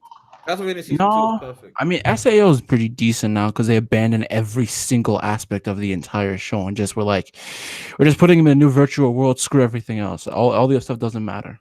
Okay, so I'm on the our anime thing. Gridman is only 7th place, and what beats him is Bunny Girl Senpai, Goblin Slayer, Reincarnated as a Slime, JoJo Part 5, Zombieland Saga, and SAO. Yeah, makes sense. I'll actually post the thing in the description comments. Now, Bunny Senpai is like about to like blow up. Like that I read the manga and I'm like, oh, this is like what's that stupid thing with like Hachiman? There's some other anime before like this. It's like Monogatari in a way. You know, it's like Monogatari, but there's some other show it's like too. But like those two shows. Yeah. It's like fucking Snafu. Yup. It's like Snafu and Monogatari had a child. Yeah. And like because of that, it's about to blow up. Like it's about to take over. Oh, really? It's like Snafu and Monogatari? Yes, I've read part of the manga. Like, dude, every single time a new girl gets introduced, but like the main girl's like the Senjuga Hara. She's like the actual girlfriend, but yes, they also like address other girls' problems. All right, shit. Oh, I almost just died. It's about to be boneless Monogatari. I think it is a boneless Monogatari. I saw the first episode and it didn't really grab me. I don't really want to finish it. Goblin Slayer beating Gridman, that's lame. Yo, okay, can I just talk? Okay, yo, I was memeing at first with the whole Goblin Slayer thing, by the way. I didn't really have that strong of an opinion on Goblin Slayer when I first watched it. Because like that's the reason why I had such a flippant tone in the video I made. Yeah. Like that's the reason why I had like such like a look at this fucking show. Like I really didn't. I didn't hate it. Like I didn't hate it. I just think other stuff was bad. You can think something's bad and not hate it. Like I think it's bad, but it was fun to watch. That was what the first episode was like. I watched the second episode, and like here's the thing. I know I didn't make this clear in the video, and I want all of you to stop fucking. Well, this is just directed at the people who were commenting about it. Yeah. I want all of you to realize that I have read the fucking manga. I'm about 30 fucking chapters in. And I know that's I don't know. From where I was reading that, like I read it a long time ago and I read it all the way up to where it was. And that was when it was up to chapter 30. And like I never really went back to it. You wanna know why I never really went back to it? Because it didn't really grip me. It was just like, oh, okay, fantasy thing about killing goblins. And he kills goblins. And he kills goblins. And he kills goblins. Yeah. And he kills goblins. And he kills a really big goblin. And he kills a goblin that can do magic. But he still kills goblins. Yeah. Oh, he kills goblins. Yeah, he kills goblins. Brother kills goblins. Did you know? He kills goblins. He's the Goblin Slayer. Well, That's Do we all ever he see his is. face? He Does doesn't get- care about. He doesn't care about anything. He does have sex once, by the way. That's what I hear from later chapters in the in the manga. suit of the armor? Does he take yeah, it off? yeah. I don't know what. I know. I think he takes it off. And also, okay. So someone tried to pull the thing where they did the backstory where the thing about Goblin Slayer, guys. Why Goblin Slayer is such a cool and edgy show. It shows a bunch of girls get raped and killed by goblins, and then Goblin Slayer shows up to kill the goblins as revenge for the girls getting raped and killed. Yeah. And then you later find out that Goblin Slayer only became Goblin Slayer to kill all these stupid pesky goblins because his family of females were raped and killed by the goblins. Mhm. So it's basically saying that if you let goblins run amok and if you don't do what you have to do, these creatures will kill and rape all the women that you love. And you don't want the women that you love to be hurt. You have to kill Goblin. Goblin must die. See, Die, the Goblin. whole No, thing So- Jimmy, we're not. No, Jimmy, Goblin Slayer. Jimmy, we're not gonna spell this out. But you No. know what that reminds me of? No, I'm not. I'm not gonna spell it out, but I'm going to keep dancing around Jeremy. it until they get the Jeremy. idea. Jimmy, I'm do you going know to we're keep dancing around? I'm going to keep dancing around it until they get the idea. Goblin must die. Goblin is bad. Goblin bad. Bad Goblin. Goblin is terrible. Now, everybody, ladies and gentlemen, I don't think liking things makes you racist. I don't. It's not true. Liking Yeah, something but it does make you not make you garbage. racist. Liking some. In fact, if you enjoy the accent I'm using right now, this very racist Oh, anime accent, flies. Anime flies. The If goblins you aren't enjoy Jews. this- Yeah. if you enjoy this very offensive accent, Anti-Semites. like No, Jeremy. let me finish. Jimmy Let me knows fi- what I'm aiming for. It's no, not but Jews. okay, shut up. Let me finish. If you enjoy this very racist accent that I'm doing right now, you should understand that it is okay to like stupid thing fun and very enjoyable. It's very good. That's racist. I got something. It's better. very good. So It's very like, nice. it's Look. very nice. So the thing about it is Goblin die. But the problem with Goblin die is that what about when Goblin is you? Yeah. That's the only question I have. Hey, yo, chat. I want to ask, how And would you feel I about don't- Goblin but the thing Slayer is, if you I- were I the don't- Goblin? I don't, and the thing is, right? I know that the thing that separates it is goblins are mindless killing machines and they're savages and they're thugs. There's no reason to even worry. There's no reason to even like cast any idea to the thought that they may even be good. And the only good goblin is a dead goblin or the goblins that never even leave their stinking holes. The only good African is a dead African, and the Africans that never leave their fucking dirty continent. Jimmy, So- you didn't need to say it. Someone already got it. Someone wrote thugs, and I'm like, oh, someone gets it. We don't need Someone to gets explain it. this. Thugs. Yes. Here's the thing. You The problem with that, though, understand. Jimmy, that's You the coding. You understand why I speak like this. You understand the problem I address with these goblin Jimmy. slayer. He Jimmy, killed that's a goblin. Jimmy, that's Jimmy. Here's the thing: from our Western perspective, the coding is black people. I want to know what is the perspective from like a Japanese person. What is the coding there? The coding for a Japanese person, Is it just anyone who's not us? Just they're anyone like, who's no. not Japanese, like it would either be anyone who's not Japanese, or it's gonna be. But if you guys, if you're Korean or Chinese, I'm sorry. Anyone who's not Japanese or anybody who's from Korea or China, because they used to own Korea and parts of China, and they used to murder and excessively brutalize them because they thought they were savage. But yeah, so. And also because there's a bunch of Japanese imperialists who work in the anime industry.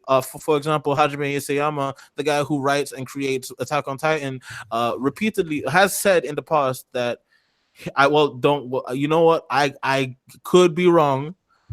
Allegedly has said that Korea was in a better off position when Japan owned it. And you know, that's a fucking wild thing to say. Yeah. You know, I mean, that's a if you wild think- thing. well, I here's the don't thing. know. I mean, Code Geass is a. If we is apply a- that to North Like, Korea, okay, He's so right. I don't think people understand. Like, this is why I think nerds are stupid. Nerds, like, they think they understand just because they got a B in ninth grade science, they think they understand how the world works. So it's no, the way it is Japan really is very conscious about social and political issues. Your average Japanese person is more conscious on social and political issues than you might think. Like, yeah, not everybody has an opinion on it, but anybody who gets into like an entertainment industry with it usually has opinions on it. Usually, like it, guys like that's the reason why you see so many high profile anime movies that have undercurrents of, like, that whole rebellion, almost, almost in some cases like leftist theory approaches to filmmaking. Like, that's what fucking what's his name, Miyazaki does a bunch. So Well, I stuff. mean, is So Miyazaki wait, kind of like what? an exception to that rule? I know that Miyazaki got a ton of shit from Shinzo Abe. For his very little, like, depiction. oh, the anime only- flies. We're not really talking about the perspective of what we're talking about coding in itself, but it's Yeah. whatever. Yeah, They're So- not meant oh, to yeah. actually represent different races, but the coding kind of comes off that way. Yeah, I mean, So we're not trying to say the guy who made it is all of racist. fantasy literature. And by There's the way, always just because coding, there's but it's coding whatever. doesn't necessarily mean it's like authentically racist. Like, for example, okay, so J.K. Rowling with the goblins, she portrays them as the stereotypical goblins, i.e., in there is Jewish ethnic coding. Does that necessarily make J.K. Rowling anti-Semitic? No, especially considering as how much of a raging social justice warrior she's become. I guarantee, like, Hermione is Doesn't not really, black. yeah, but here's I'm sure that there it's was not, look, Jeremy. we're gonna find out It- one day that Ron is Jewish. Jeremy, But Jeremy, she still Jeremy, depicts what's up. Jeremy, you're missing this. Right.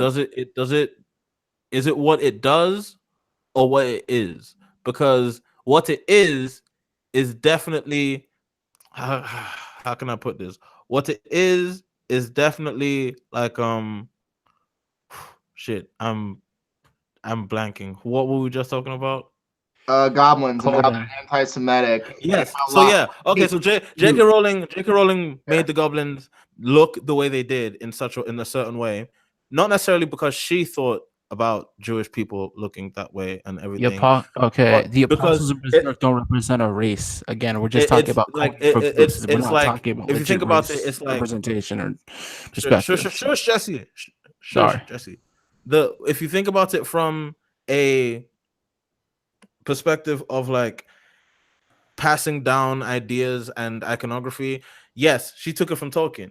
Tolkien took it from old folklore, and in a lot of old folklore, they would make goblins look like people they didn't like. That's what old fantasy has been. Make the people you don't like look like the evil monsters. Yep. And you draw and you write them. You make a good target to fight.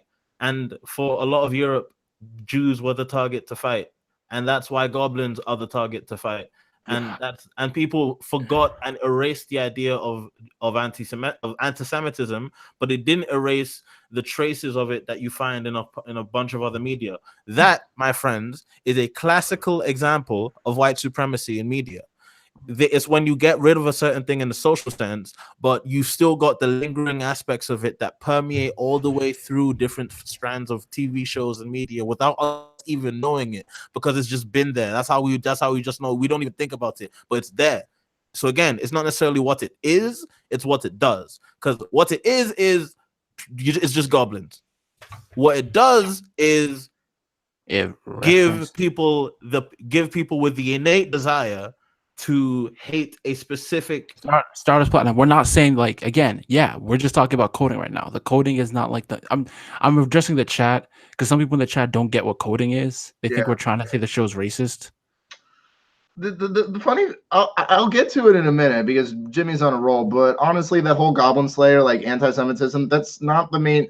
I think that a lot of people get the whole Goblin Slayer controversy entirely wrong, and I'll go in that with a minute. But Jimmy's on a roll. Continue.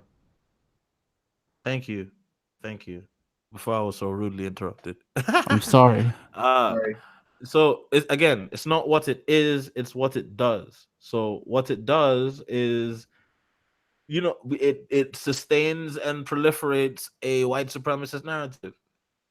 Like it may be subconscious, but the collective subconscious is something that can be changed and molded and made better. So I'd rather make it better and not propagate shows like Goblin Slayer. I don't know how to pronounce this, guys. And the thing is, that's not. But the thing is, that's not even the reason I don't like Goblin Slayer. The reason I don't like Goblin Slayer is because fucking the CG is disgusting and terrible. Please, White Fox, keep this one. We don't want it. Jesus, how are you going to have your main character in CG for 80% of the episode? Are you on crack? What? Also, Magex is on. And before you say before I know what the fuck you're about to say, before you ain't even open your fucking mouth to say anything about Gridman. Gridman, number one, uses it in a diegetic sense. It doesn't have a CG. It doesn't have a CG figure interacting space to space with a 2D figure the way fucking Goblin Slayer does, which makes it look. At 1 second, you're looking at a fucking 2D figure, and the next second you're looking at a CG thing, and it's just jarring and ruins the entire thing for you. It looks like a fucking fan project. But then when you've got two figures that are in full CG and are animated in a specific style that CG is good for, like the Toku aesthetic of plodding around like people in costumes, yeah, that kind of CG works. That's why I said Trigger got clever with it. Get clever with your CG if you want to save money. Don't just be a piece of shit and not draw your characters. Fuck. Anime sucks. Jesus. Fuck you. Right. Fuck Goblin Slayer. Yeah, no, bro. Ruby's proven that CG is starting to become legitimately viable. Like, there's CG's been getting in Clone Wars. Like, there's CG for both of those things. Crazy good. Does Ruby have 2D characters in the background? I want to say some of the backgrounds are 2D, but well, some of the backgrounds are 2D and at very specific moments. But like every character on screen that interacts with each other are all CG. Goblin Slayer, there's times when Goblin Slayer is interacting with 2D characters, and I'm done. I can't. Yeah. I can't do that. That's whatever. Trash. Right. I think you can sometimes. Yeah. Okay, and before you bring up Garo, yeah, Garo does the same thing. But I'm sorry, the Garo CG was actually really cool, and it moved really well, and it was animated really well. Goblin Slayer isn't, so fuck off. Jimmy, Did you watch JoJo's first episode? I think it was maybe the second episode, the train. The train like car. I think that was CG, and they blended it pretty well with like cell shading and shit. I'm not watching the new season of JoJo. Watching this season, like at least to like the second episode, like there's this shot of behind the train car there inside of it. Like, I could swear they were using CG for the train car, but it looked like so good I didn't actually notice it like on the first glance. Oh, you want to know a show that's good? Fucking Slime Tensei. That show's really good. That show's really, really good. Okay, we gotta talk about something. Jimmy, have you actually watched Overlord? You just watched the last episode of Overlord. No, look. Okay, I know what you're about to say. Oh, Jimmy, how come you don't like Overlord? Because it's the same thing as Slime Tensei. No, it really isn't. That's the thing. I don't get why you're comparing them. They're way too different. Well, you don't get why I'm comparing them. Because I mean, first of all, even without the realms of comparison, as an anime, Slime Tensei is way better than Overlord. Jimmy, the whole point of Overlord is you're the bad guy. I get that, but the anime sucks to look at. It's disgusting and it has terrible fucking flow. It was bad, yeah. But the first two seasons were solid because they didn't like. The first two seasons are not solid because I've watched that too. Some of the fight scenes are cool and like well animated. I didn't say they were good. I said they were solid. As well as any typical fantasy anime can be nowadays. It looks like every other fucking fantasy anime.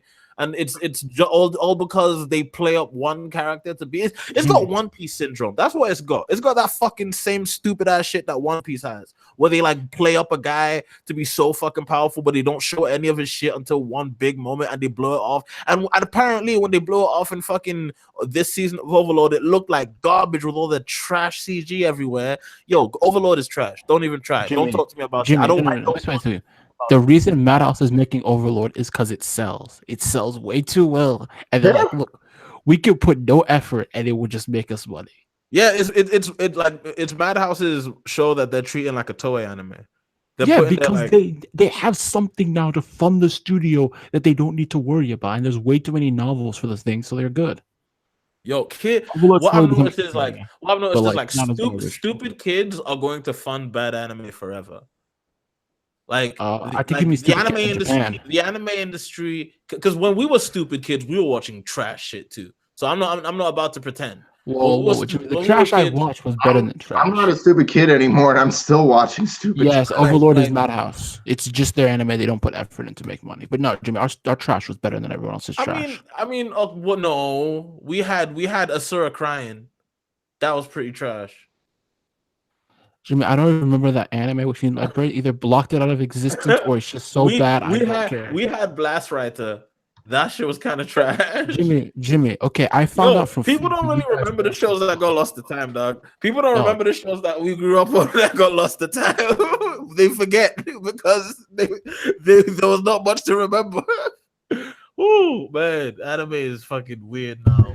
Okay, no, Jimmy. I found out from Fate that you guys watched something garbage called Maho Shoujo, like the Maho. You remember this? The not Maho Shoujo, Maho. I think it's Academy or some shit. Jimmy, you know what I'm talking about? No. It was a stupid show. I think it was Madhouse. I was about this kid. Like there was this girl. He got magic powers. Like you guys watched the anime with Faith, like in a rabbit. Oh, Magical Wars. There we go. People hate manga is bad. Magical Wars is the worst thing mankind has ever created. Magical Wars is a legendarily bad show. People forget that Magic High School is just like it's a 6 out of 10. It's not trying, but it's not horrible. Maho Sensei. How old was the that? name. How old was that when Magical Wars came out? I think that was like when I was 19. And Maho Sensei, let me check that actually. Jeez, I was a kid. Yes, no, whoever said Maho Sensei, you're right. That's the garbage we're talking about. Maho Sensei, yes, bitch. Magical Wars. That shit was good. I'm joking. That shit was garbage. Jimmy, do you want to talk about the fact that his brother, the mother tried to kill the brother by forcing the other brother to push the other brother to the high. There's so much wrong with that entire show. This show is so stupid. And then the ending is like, yo, we're gonna have them time travel to when their mother was like a teenager. I'm like, what is the point of this? What the fuck? And then I think one of my friends said the evil brother tried to get with the mother and tried to ruin his own. Look, this thing had issues. Okay, whoever wrote this needed help. Yeah. Oh, and the fake relationship between the main character and his girlfriend, who they both love each other but don't want to admit it, but they're in a fake relationship where he keeps getting jealous and like they have like a 3-episode fight over nothing. I don't remember. I never really remembered finishing Maho Sensei. No, this was the first 5 episodes. I dropped that thing at episode 6. I was tired of bullshit. I've forgotten a lot of it. I do not remember a lot of that show. I don't remember the names, but I remember getting like seethingly angry, being like, "This is worthless. I hate so much of this," because I had so much faith in Madhouse, and like they've just been secretly putting out bad anime. Madhouse is fine. They'll like they're doing okay.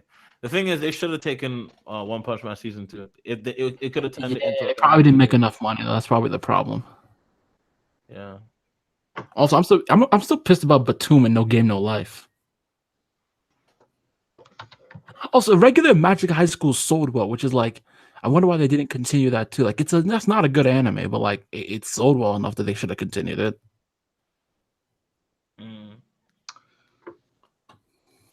I've actually not watched No Game No Life yet, but I kind of want to because I like the color palette, which I know is like a dumb reason to. No, it's the color palette's fire. Go watch it. What? The color palette's fire. It's a good enough reason to watch it. The show's amazing. It uses really good, vibrant colors. All right. So do you mind if I actually unload my Goblin Slayer rant because I do have one? Or are we moving on to another topic? Go ahead. We'll give you 5 minutes. Go crazy. Okay. This is I want to make this into a video. Hopefully I'm not too late because I know that Goblin Slayer is in its fourth episode or something. So the rape scene, it's pretty bad. It's pretty offensive. I don't like it, but I don't think I don't think that everybody has the right idea. The main problem with Goblin Slayer is that it serves no purpose other than to victimize women and empower the man, which reinforces traditional use of violence and then cranking it up to 11 for effect. And the use Goblin kill women, rape women. Why would Goblin live? Kill Goblin. Goblin Slayer, Goblin die. Goblin die. Basically, I saw a tweet. It was on Twitter because I check what I had to do is I have whenever I want to engage in a topic, I have this thing called Hootsuite, and I just have this stream where if everybody is talking about a particular subject, I read every single tweet, YouTube video, what the fuck ever, everything. And I saw this one tweet that almost as if a lot of viewers don't want to be blindsided by a rape scene without warning. If there wasn't an awareness of sexual violence beforehand, I don't think the backlash, which is mostly deserved, would be as widespread. On top of that, and this is the part where I'm getting into, this is not my tweet. This is just something I found. The use of rape in Goblin Slayer is exploitative and indefensible. Is that no why? As a hackney way to make goblins more evil, so the macho protagonist looks cooler when he kills them, and that's exactly the problem. I like Goblin slay, Goblin die, kill Goblin, like Goblin die. I'll say one positive thing about SAO. So the scenes where like Asuna is like getting raped by that one dude in the game, and then like that whole tentacle rape scene, it's like, yeah, she's victimized at that very moment, but we've seen like enough of her where we know that she's like an ass-kicking fucking warrior priestess, like fucking princess in the fucking game. She can handle her own.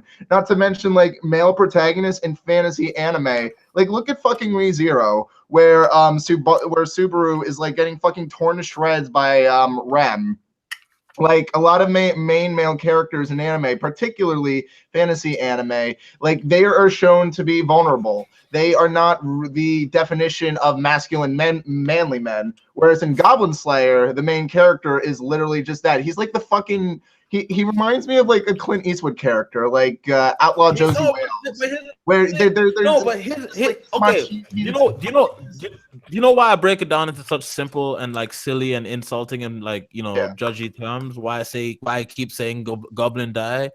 It's because that's like as you said, it's the macho idea. It's like we want a badass dude who doesn't take no shit from anyone and knows all the ways to kill goblins and save the people. Because if anyone listened to the Goblin, if everyone just listened to Goblin Slayer and stopped getting involved in the giant politics around the world and started realizing that goblins were hurting, like if everyone stopped, like here's the subtext towards the later part of the series that really starts to bug me. It's the idea that like everyone's just not focusing on the goblins, which are the real issue, and like all the dragons and like real fantasy stuff is just like the stuff that people are just is the distraction. And it's like it makes you really think. It makes you really think like how many steps away from don't believe anything you hear about fucking certain events, that what my right-wing pundit says and what like my media tells me is the right way to live, like the whole, it's, I don't know, it's that same energy. I feel like I love that we live in the 21st century now, and we can say the word energy to encapsulate the core concept of a thing. The same energy from Goblin Slayer is the energy I get from like a Clint Eastwood. Most of people in politics. No. I don't want to drag it into politics. No, it's like the bad Clint Eastwood movies, like Dirty Harry, like or like bad Clint Eastwood movies. Yes, Dirty Harry. Wait. Dirty Harry is like. Jamie's gonna say that. Are they good ones? Like, bro, there's a couple good Clint Eastwood movies. Unforgiven. Yeah, there's a couple good ones. I would never just outright slander Clint Eastwood because he's a weirdo and he's got really bad ideas on politics, but he's a good director. He is an amazing director. Unforgiven is in my top 10 favorite movies. I love that. And the thing is, his son is way less like racist than he is, and he also makes movies. So see, I don't even think that Clint Eastwood is. I think that some of his politics are for show. Like when he's talking to Mitt Romney, when he's at the 2012 elections and he's talking to the chair. Like I think he was just trolling the audience. When you look at like his more recent, when you look at Unforgiven, where he's actually talking about, hey, American violence, guns, bad. Gran Torino, racism, bad. There's actually like a sort of liberal subtext in some of his movies, and I think that really he's more He's a I don't know. centrist. I don't know. Let's Jeremy, focus on Trump now. I'm gonna say something really crazy. I'm gonna say something that's gonna encapsulate all of politics. A majority of the people you see on television, majority of celebrities are just centrists. They might say they're liberals, they might say they're Republicans, but they're really centrist. When you take issue by issue, they literally almost split perfectly across the board. Yeah. And they say the liberal politics because it's cool. Like that's exactly like I got into this with my mom because Robert De Niro went on an award show and was like, yeah, fuck Trump. And everybody applauded, everybody stood up. Yeah, fuck Trump. It's like, bro, this was like a guy like a year ago on the Today Show was talking about how vaccines cause autism. Like, are you? And also, he supports a lot of lobbyist groups that lower taxes for multimillionaires. Does that sound like a liberal to you? It sounds more like no. Everyone's in the center because like Kanye wants tax cuts, Jay-Z wants tax cuts, even Hillary Clinton, someone who's a legit Democrat, wants tax cuts like the Republicans. Yeah. Like everyone's just mostly centrist and keeps like pretending like they're part of a side when they're not. None of us really agree with everything a party has. In a society where we want celebrities to decide our politics because everybody wants to be right. The customer is always right. In neoliberal capitalism, the customer is always right. Everybody wants to be so correct and so right, and my opinion is better than yours. That's one of my goals for social media. I don't want to be right. Nobody is ever fucking right on the internet. The best. Me too. That's what I do as well. Not wrong ever. The best you can ever be is not wrong. Okay, that's all. On the internet, the first rule of the internet is even if you are wrong, do not admit it. Wrong. That's just me. I mean, here's the thing. I admit when I'm wrong. I try to. If someone points out, if someone like nowadays, back when I was younger, I probably would have like just ignored it. But now when someone tries to point out some real shit that I do that they don't like, I try to listen. If it's just some random hate, like I hate your voice sounds stupid, or like I hate that you don't show that I like. If it's that kind of stuff, it's whatever. But like if it's a real thing that if I've said something that people take issue with, and like they actually have a problem with my opinion on something, come tell me. I'll tell you whether or not it's legitimate. Like I have a Twitter, you can fucking tweet me anytime. I posted a link. It's by a mentor of mine, David Dylan Thomas, the Egocentric Bias podcast. But he talks a lot about the cognitive bias podcast, excuse me. But the one thing where he's talking about is egocentric bias, which kind of gets into what I'm talking about, where the whole my opinion is right and blah blah blah blah blah. Like that's the problem with social media. Our we live in, we're so completely biased, and we think that our opinion. That we're biased. We have a parasocial relationship with these idiots on the internet.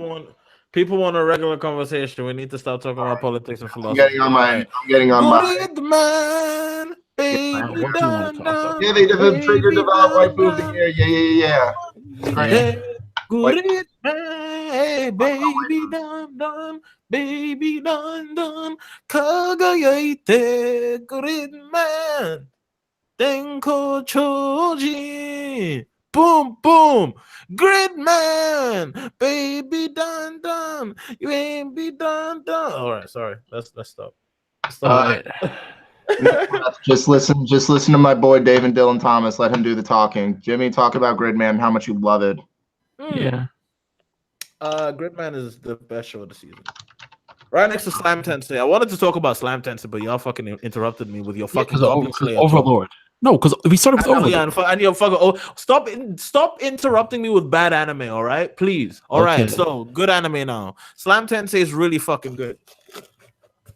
Let me explain why. Because the feeling about Slam Tensei, if you guys want to see what Slam Tensei turns into like sooner, go read the manga. Because the manga is really good.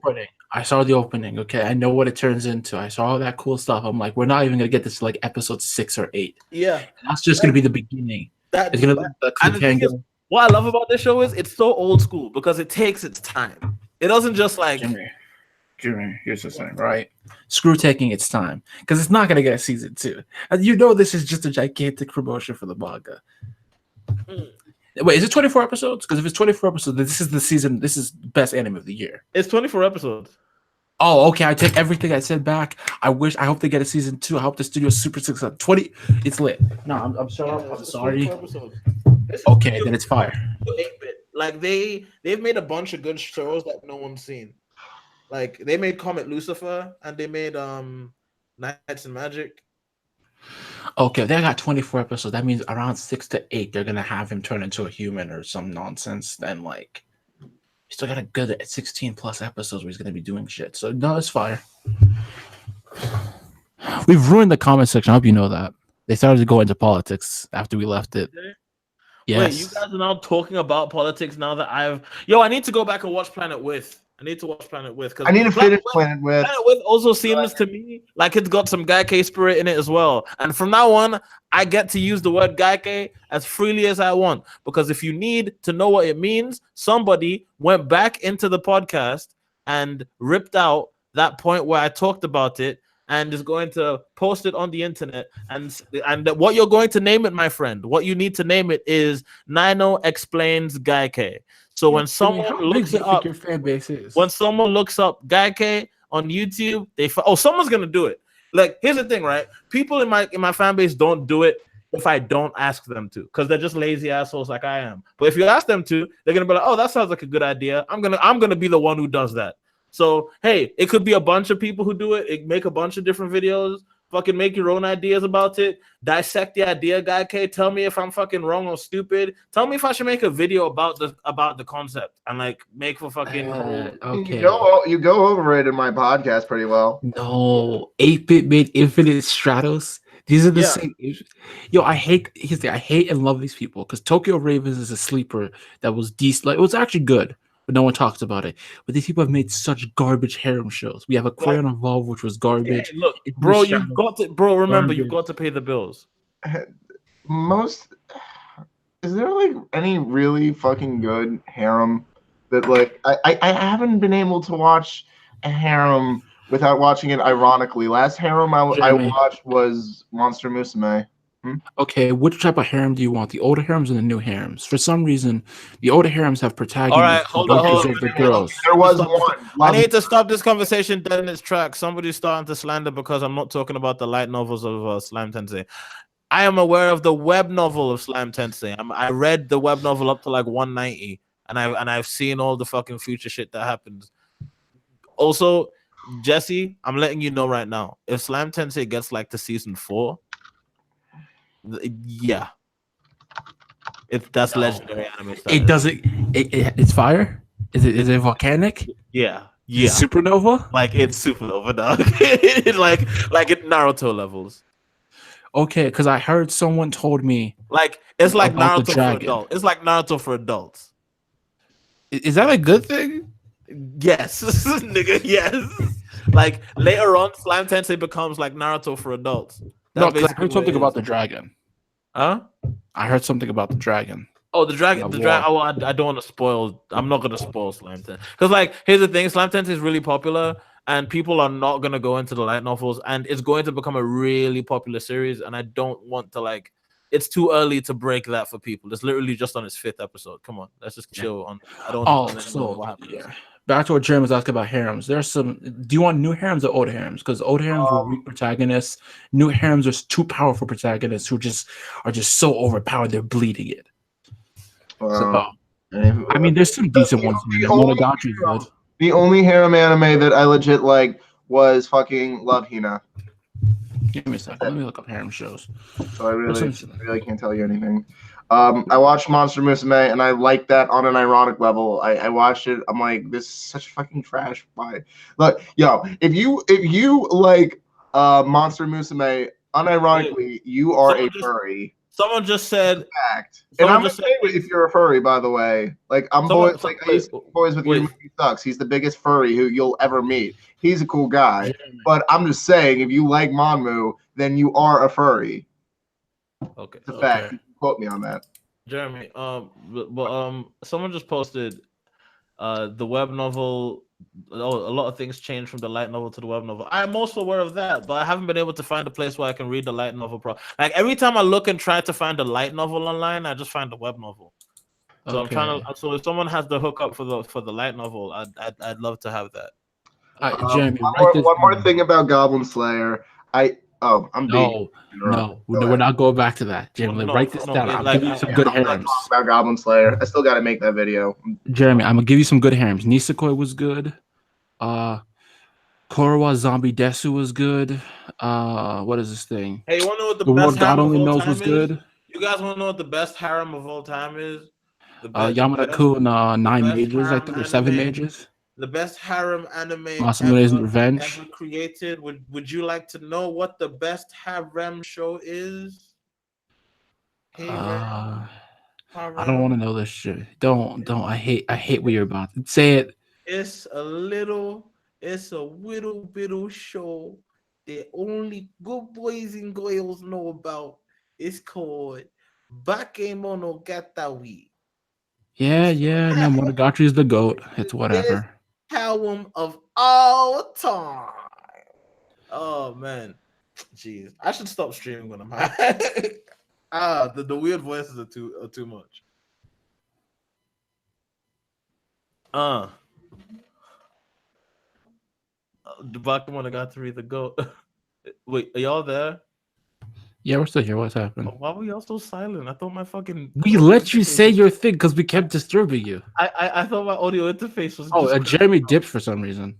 Okay. Jeremy dipped. All right. Well, whatever. Well, Jeremy, if you had to dip, have a good night. Have great. Why is Giga here? Why? No, I hate it. Giga's in this goddamn chat. Is Giga's in the chat? Oh, yeah. He said it. When I was like, what the fucking best harem is? He was like, called it. Yes, God, you called it. Oh gosh, how you doing, Giga? Why don't you just join the fucking stream? You know you have a link. You have a. I know you know you have a link. So please stop pretending like you don't want to join. Join up. Have a fun time with us, Gon. Oh my God. Garn's too cool for us, man. You know that. Yeah, Gon's too cool, Mr. 1 million subs. Yeah, the bourgeoisie, you know. Oh no, man, I'm working. Oh, okay, I feel that. Well, I guess we're all working now. YouTube is. Jeremy, I sent you a friend request so I can like send you the names of some decent harem anime. If I joined, that would be working on Discord. YouTube is a big thing though. I'm trying to. Gone. I'm actually doing it. Your student is finally learning how to be a good YouTuber. Finally, after fucking half a decade. I'm sorry for taking this long. I deeply apologize for being such a trash student. But I'm finally doing it. We're here. We're here. And we're going for it. Dude, Naruto, but from Sasuke's perspective. Yeah. That's not great. Why would you want to watch Naruto from Sasuke's perspective? I mean, it's just Itachi is a bad person until Itachi is great. Naruto from Sasuke's perspective is just Bleach with a more. Also, you don't see Jiraiya from Sasuke's perspective. So you only see the best character in the series. That's a fact. Jiraiya is the best character in Naruto. Just putting that out there. Followed closely by Itachi. Oh my goodness. Oh my God. Oh my goodness. Oh my God. Doom ding doom ding doom ding boom.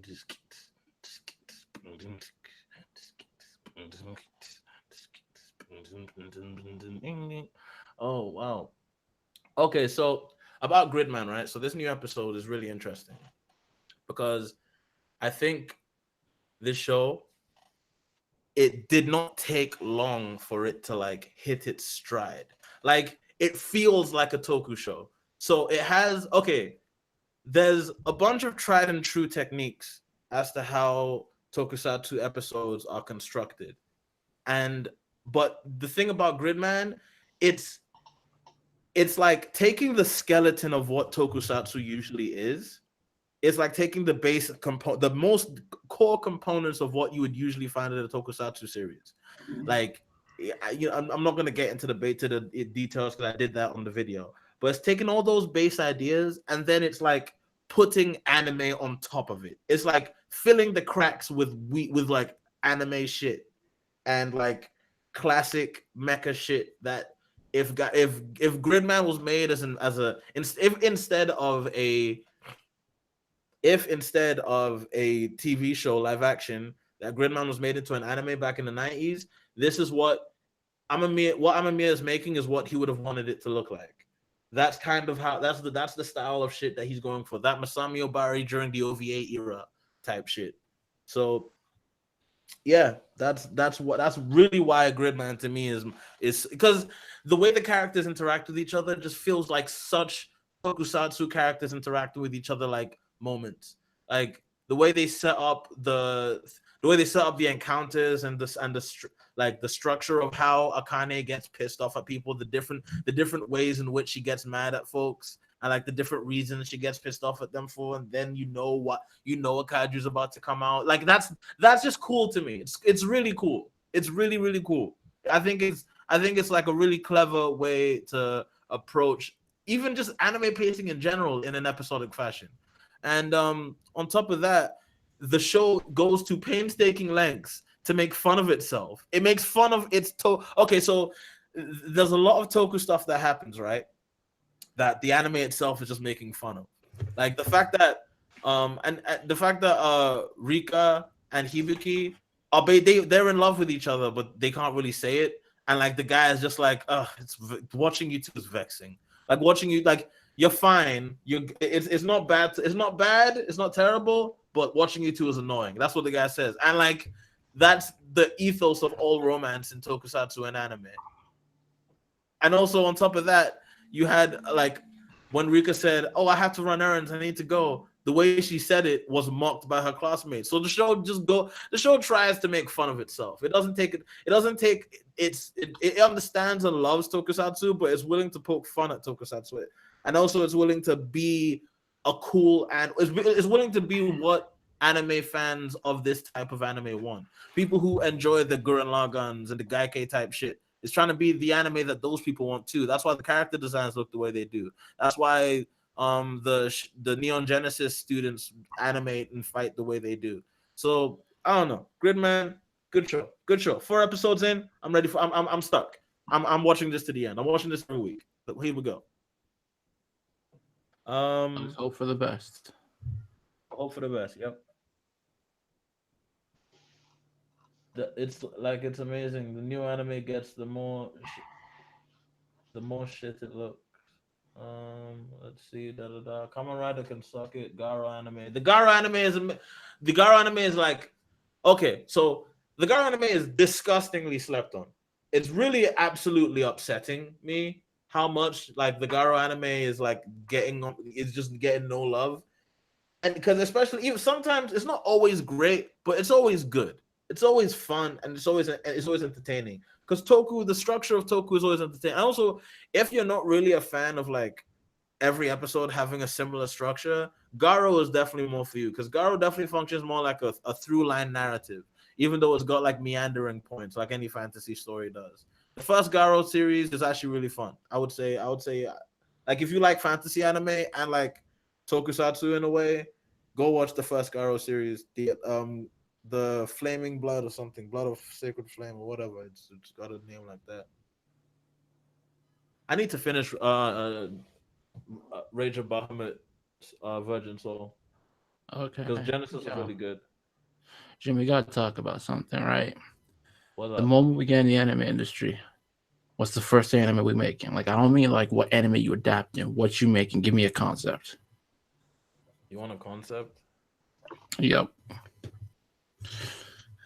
Your main character has to be black and wear high piece clothing, just to make it harder for you. Do you want me to just pitch Hood Ninja? Essentially, go for it. I mean, I've pitched you Hood Ninja a billion times. Yeah, but you've changed it, haven't you? Not really. Hood Ninja is one of those things that just it sticks to it. Like I have very broad ideas for it. Well, actually, no, I did add on to it, but like the stuff I added onto it, if I talked about it, it's kind of a spoiler, and I really want to make it, so I don't think I want to spoil it. But I can say the basic idea of it and the basic premise.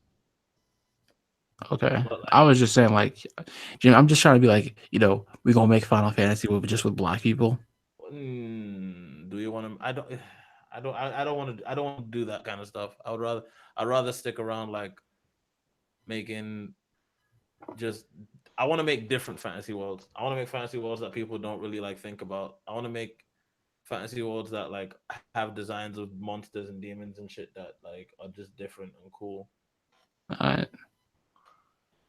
I'm like, if we made anime, we wouldn't like. It wouldn't be. Oh, are they gonna hold hands? It'd be like, no, they're already fucking. Like it's episode 3 and they're already fucking. I mean, like, I don't want it just. I don't want that to be the only thing that separates us. Yeah, we're gonna have more adult content, and we're not gonna treat our characters like pure waifus, but we're gonna treat them with respect and treat them like adults. But like, I don't know. I don't think we have to be so overt. Like, oh, everyone's fucking. It's like, nah, come on. Not every single person, but like the main character is have loving. some class, have some taste. Jimmy, not everyone, but like the main character is loving. But by the third episode, come on, don't protest too much. Yes, because I'm just trying to get the romance out of the way. I'm just so tired of like, let's spend 9 years on a romance. Niseko has like 3 or 4 seasons and it still hasn't reached the romance. The best type of romance is just character interaction between people who like each other. It's not just like specific fucking or like kissing or romance specific. It's just character interaction between people who like each other and how awkward that can be at some point, or how frustrating that can be at some point. That's the point of a romance series. Okay. Yeah, I know. Yeah, guys. Nino talks about romance on right now, huh? He's a whole different guy. Nino used to hate romance anime. I still do. I just understand their purpose. Yeah, but it's not done well. It's always like, oh, let's just do the edgiest garbage we can. That's the reason. Not edgiest, like the most meandering. Sorry. That's the reason I don't like them. But the few good ones I've seen, that's what they do. Yeah, there's a couple of decent ones here and there. Also, one twisted tit. Yes, you're right. Money does not equal quality, but it is a factor. You want to know what equals quality? Specific individual animators. This is why Trigger does well. Trigger has no money. Trigger's broke.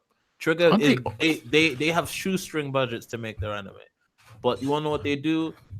Every time they have a talented group. They have kids who can draw. They have a lot of kids who can draw really cool pictures. Trigger has some of the coolest drawing picture kids in the whole drawing picture kid industry. Like they're the coolest. When I say the reason I say the coolest is because they have the most appealing to like a certain sensibility. Like that Gaikai style hits a certain a type of person just the right way. It's like people who enjoy cartoons and like stuff that like is goofy and wacky, but people who enjoy stuff that's like really cool at the exact same time and stuff that rides that line just perfectly. Like that's the reason why Gaikai is so impressive and beautiful to a lot of people. That's the reason why people throw their lot in with shit like Gurren Lagann and fucking Kill la Kill and Die Buster and Fooly Cooly especially. Like Fooly Cooly is the Gaikai show that is kind of the show that like brought the modern idea of what it is into the fold.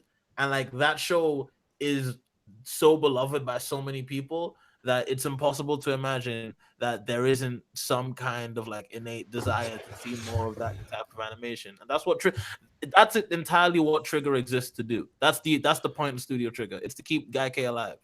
It's to keep that style of animation alive. I don't know what they call it. They probably just call it Gainax style animation, or like I don't know if there's like a name for the style of animation they do. Canada style animation, maybe. Like you can call it a lot of different shit, but I call it Gaikai. Gaikei. It's an easy thing to say. I would love to have that on a fucking t-shirt somewhere. That would be great. The capitalist in me is running wild. I should stop talking. Okay. I mean, okay, so Trigger got bought up by Ultra Super Pictures. Wait, who? Ultra Super Pictures. They own Ordet, Linden Films, and Trigger, and like one other company. It's weird. Linden is like the people who made the Berserk 2016, which was an Abomination. Yeah, Abomination. That's why they use so many TV things. So they work with Audit now. I don't know Audit still makes anime. They don't. They stopped in 15, but they were making some idol show bullshit. Okay, then there's Sans again. They barely make any anime. Again, Sans. This is weird. It's like someone was trying to make like a powerhouse holding company. This is such a trash lineup of studios. Then there's Trigger. Well, Ordet had potential All to they make that had run. potential, but they made but the only good thing they made was fucking BlackRock Shooter. Because Linden is just a garbage CGI studio, and Yeah, we all know that. that's it. Berserk 2017 proved that. They also made Terraformers. They haven't made anything good. No, they made one good show. Koi to Uso or Ko to Uso. That was the only good thing there. Yeah. By the way, these new FLCL shows, I don't know. The more I watch them, the more confused I feel. I like them, but I don't like them at the same time. They're good, but like they're also criticized. Like it's weird. Like FLCL used to like on the way to tackle. It's weird. The new stuff like how do I Like explain the this? second episode, but the thing is, I do not accept the criticism that that Progressive is copying the original, because it doesn't. It has a Oh, no, completely it's different aesthetic. criticizing itself though. It's like And it's also criticizing it. It's Oh. very self-critical. It's extremely self-critical of Fooly Cooley itself, and it thinks the whole idea is stupid, and it thinks Haruko was absolutely the original Fooly Cooley. Haruko isn't really framed as a villain until the end, and she isn't really framed as a villain. It's just like the first time. Here's the thing, right? The first time Haruko is like really buddy with Naruto, even though she would do a bunch of stupid, crazy, weird shit, and she was kind of evil and a bitch. But like then at the very end, she became a flat out, no, I don't care about you. You're just garbage to me. I just want Atomisk. And then she loses him, and she has to fight Naruto, and she loses, and she then goes away and tries to find Atomisk again. Now this time they just cut the pretense. They're like, fuck it, Haruko's an asshole, and she's going to fuck over everybody just for this guy. I think that's kind of a progression in like her as a character. Maybe if you want to get real nitpicky, is like, hey, maybe she's grown to stop really caring about the people she interacts with and creates NO fields around. But yeah, I think the show is pretty okay, but it's also really. No, here's the thing. If you want a show that captures the original like magic of Fooly Cooley, this isn't it. But if you want a show that criticizes Fooly Cooley and like some of its Someone just said concepts, this is. Someone just said, "What the fuck is SSSS Gridman? It's the best anime. It's top 5 anime this season. It's an anime by Studio Trigger. It's about Gridman, who's a hyper agent. He's a space cop who appears in a computer and merges with a high school kid named Yuta Hibiki, who has amnesia, and they combine and create the giant world-saving robot man, Gridman, and he fights giant kaiju monsters all the time, and he wins. He uses different weapons, and all the characters are really cool people. And Wait, what? moments. What? No, Fully Cooley Progressive, like it's not done through Crunchyroll or Funimation. Warner Brothers actually straight up just owns the license. You guys don't know? Oh, Cartoon Network owns Fully Cooley. Like, I get that. I mean, well, technically, Crunchyroll would still have it though, because they're fully owned by Warner Brothers now. No. No? Wait, Crunchyroll is owned by Warner Brothers now? Jim, we had this conversation yesterday. That makes sense as to why Toonami has all those shows. Okay, Jimmy, to explain this to you like this, when Crunchyroll was created, they had venture capitalists. They had 2 people invested in them, AT&T and this thing called the Chechen Group. They were like basically some billionaire and his investor friends and blah, blah, blah. They invested in Crunchyroll. They owned 80%. TV Tokyo owned 20%. AT&T bought out the Chechen Group, so they owned that full 80% by themselves, and then they bought out TV Tokyo. So Elation, Autometer, all of that's going to slowly get absorbed into just straight up Warner Brothers. So Crunchyroll is just going to become another cog in the big media machine. I mean, dude, and that means they're just AT&T now, because AT&T now owns Warner Brothers, DirecTV, all this other stuff. Oh my god! I think AT&T is trying to grow massive. Stop talking, Jesse. I don't want to think about this bullshit. I'm tired of Crunchyroll. We have left these niggas. Hey. Of them, the fallen ones do not mean anything to us. That doesn't mean I don't care about Crunchyroll. Yo, Crunchyroll, if you wanna give me money to show you again, I will definitely do it. Yo, Miles, you said you were gonna give me Verve, and I don't have. Jimmy, don't say that. Actually, don't say that here. Actually, go talk to Miles on Twitter and see what you can do. No. He said, and he didn't, and I'm not gonna go into his DMs and ask for Verve. it's just funny that he said he would and he just didn't. It's hilarious. And he didn't Yeah, even but he hit me probably up. wants He you to didn't put even hit effort me up, in. man. He didn't even put any effort into hitting my DMs and being like, "Hey, what's up?" I'm like, "Bro, like, you're crazy. I'm not gonna jump in your DMs. What do I look like jumping in Miles' DMs?" That's Jimmy, look, if you're trying to make that Jeff through money, you need to do that. Mm. I'm But what sorry. about the children, Jesse? What about the children? What would they think? The children give you money. Are you Jake Paul? No, but I care about affecting the community. I care about being a pillar of justice and honor. Okay. I'm sorry. When that pays your bills, come back and tell me. Shut up. I'm sorry, because like, dude, you've had multiple moments where like, I'm not gonna put you on blast right now, but you've had multiple moments where like, it would have been nice to be getting,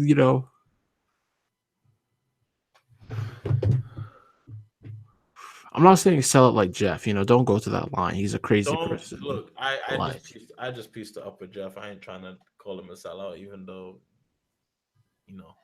But so what other shit is there to talk about? Not that yeah. I'm Oh, trying to remember say. also if you can use Jeff to get to him. Well, yeah, it's whatever. Why are we talking about we're not plotting and scheming on a live stream, Jesse. Jimmy, Jesus. we're What? bullshitting now. We're gonna scheme the enemy community. Like that's gonna actually happen.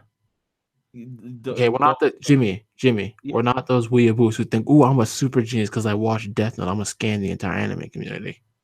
Nah, nah. I'm not gonna talk about using people because that's not how I roll. No, no, I Never. hate these people so much. No, don't tell me they did this. No, no.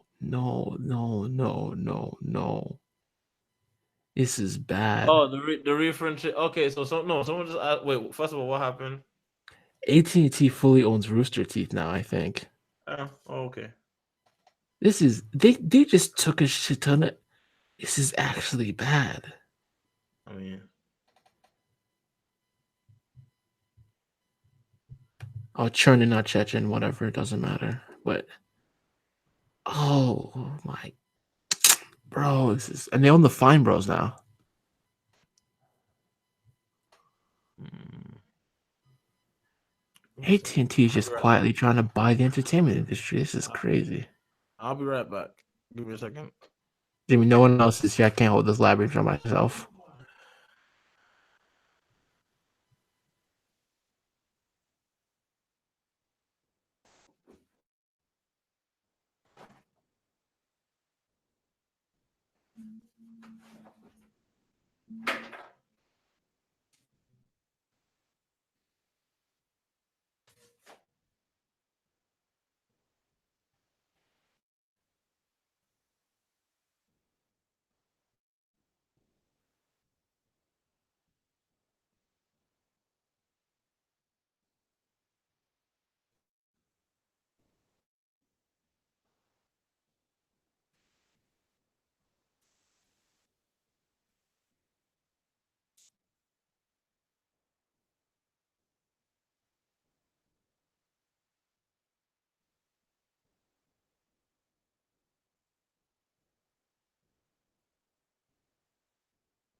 Okay, I'm back.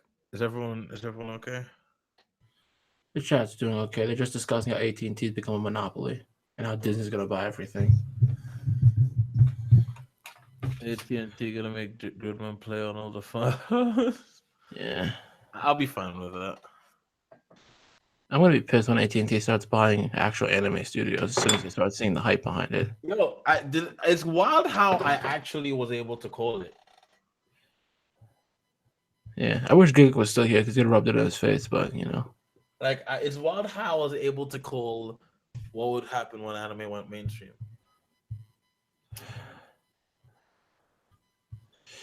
Yeah.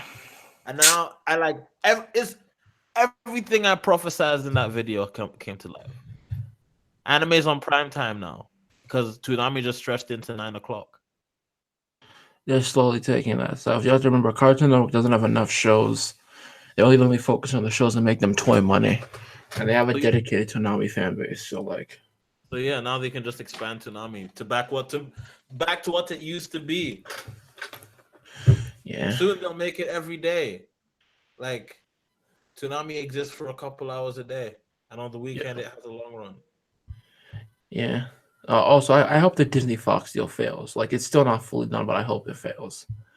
I get everyone's like, I want X-Men inside the Avengers. No, dude, you're giving Disney way too much power if that deal goes through. Like, it's you know what? I want it to go through. Because I'm cool with speeding towards a singularity of companies, or just two companies own everything. Yeah. I'm cool with speeding towards that. That's gonna be fun.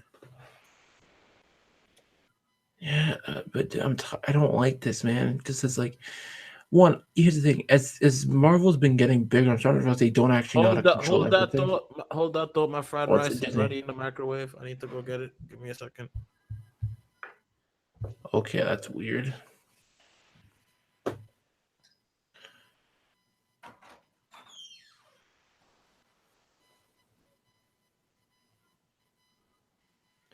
Okay, Vincent, I don't think Disney's gonna buy Nintendo. I don't think Nintendo would sell to them. They're too rich.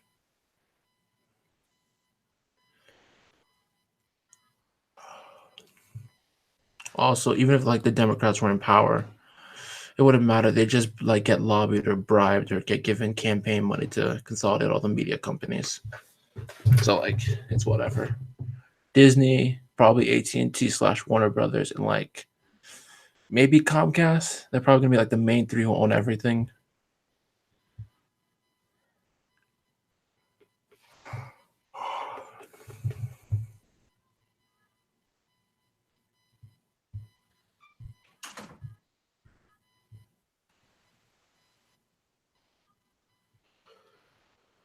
Jimmy, is it 1 a.m. for you or like 2 a.m.? You're eating rice now? Jimmy.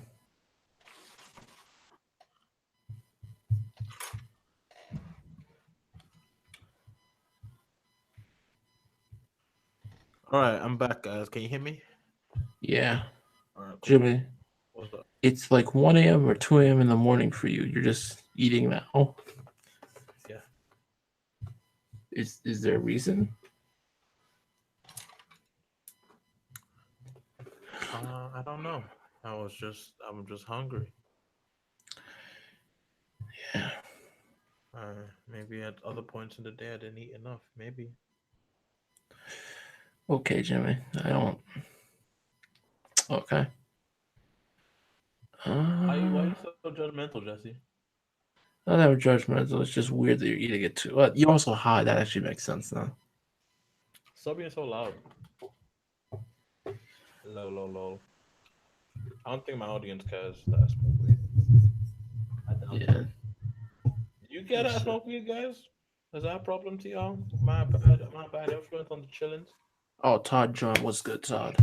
What's up? What's up? There you go. We're just talking about literally nothing. Talk about Jimmy smoking weed. If I have any younger viewers in the audience, don't be shy. I'm not gonna bully Any you. of the younger viewers do weed. It's awesome. The government's a lot created by itself. Listen, don't do weed not because it's illegal, but because you're a punk ass bitch if you do.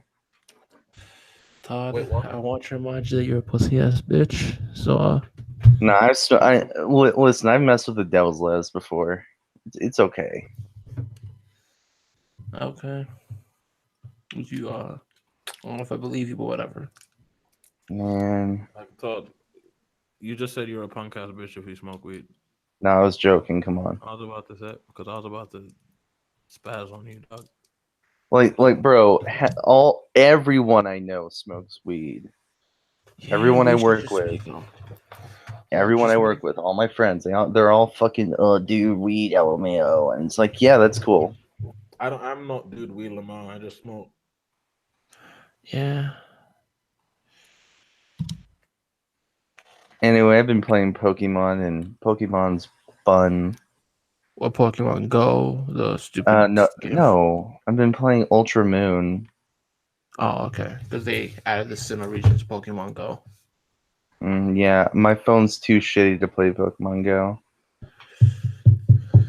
I just got a good phone. Okay, Androids are cheap. There's like good Those cheap Androids. cost money. Bro, OnePlus 1, I think what the OnePlus 6 or some shit costs like $400. You make money, you can save up. I love Twitter. Oh shit.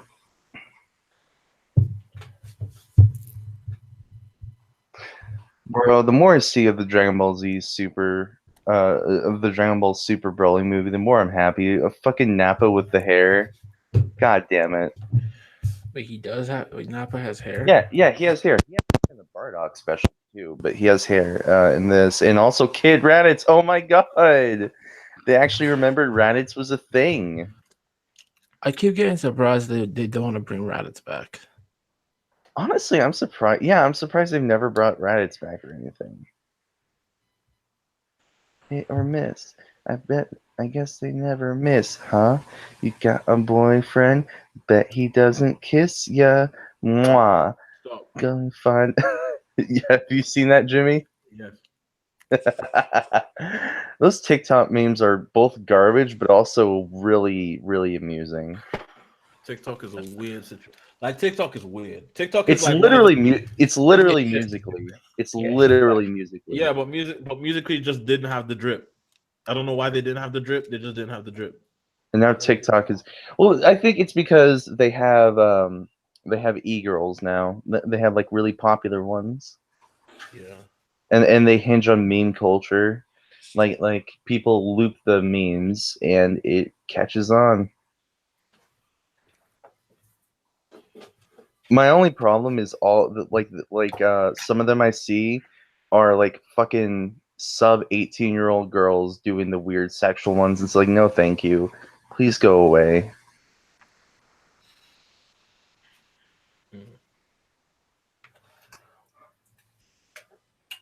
Oh, you don't like that? You're not a pedophile.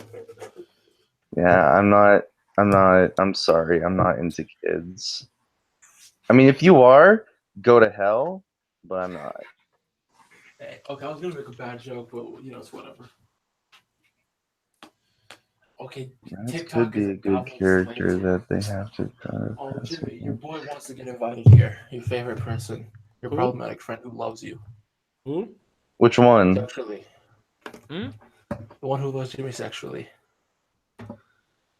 Dude, Ezzy, the duet feature is amazing. Like my favorite one is this girl who starts speaking in her microphone like this, and the guy is like pretending like it's like a force of wind blowing in his face. This is the best duet ever.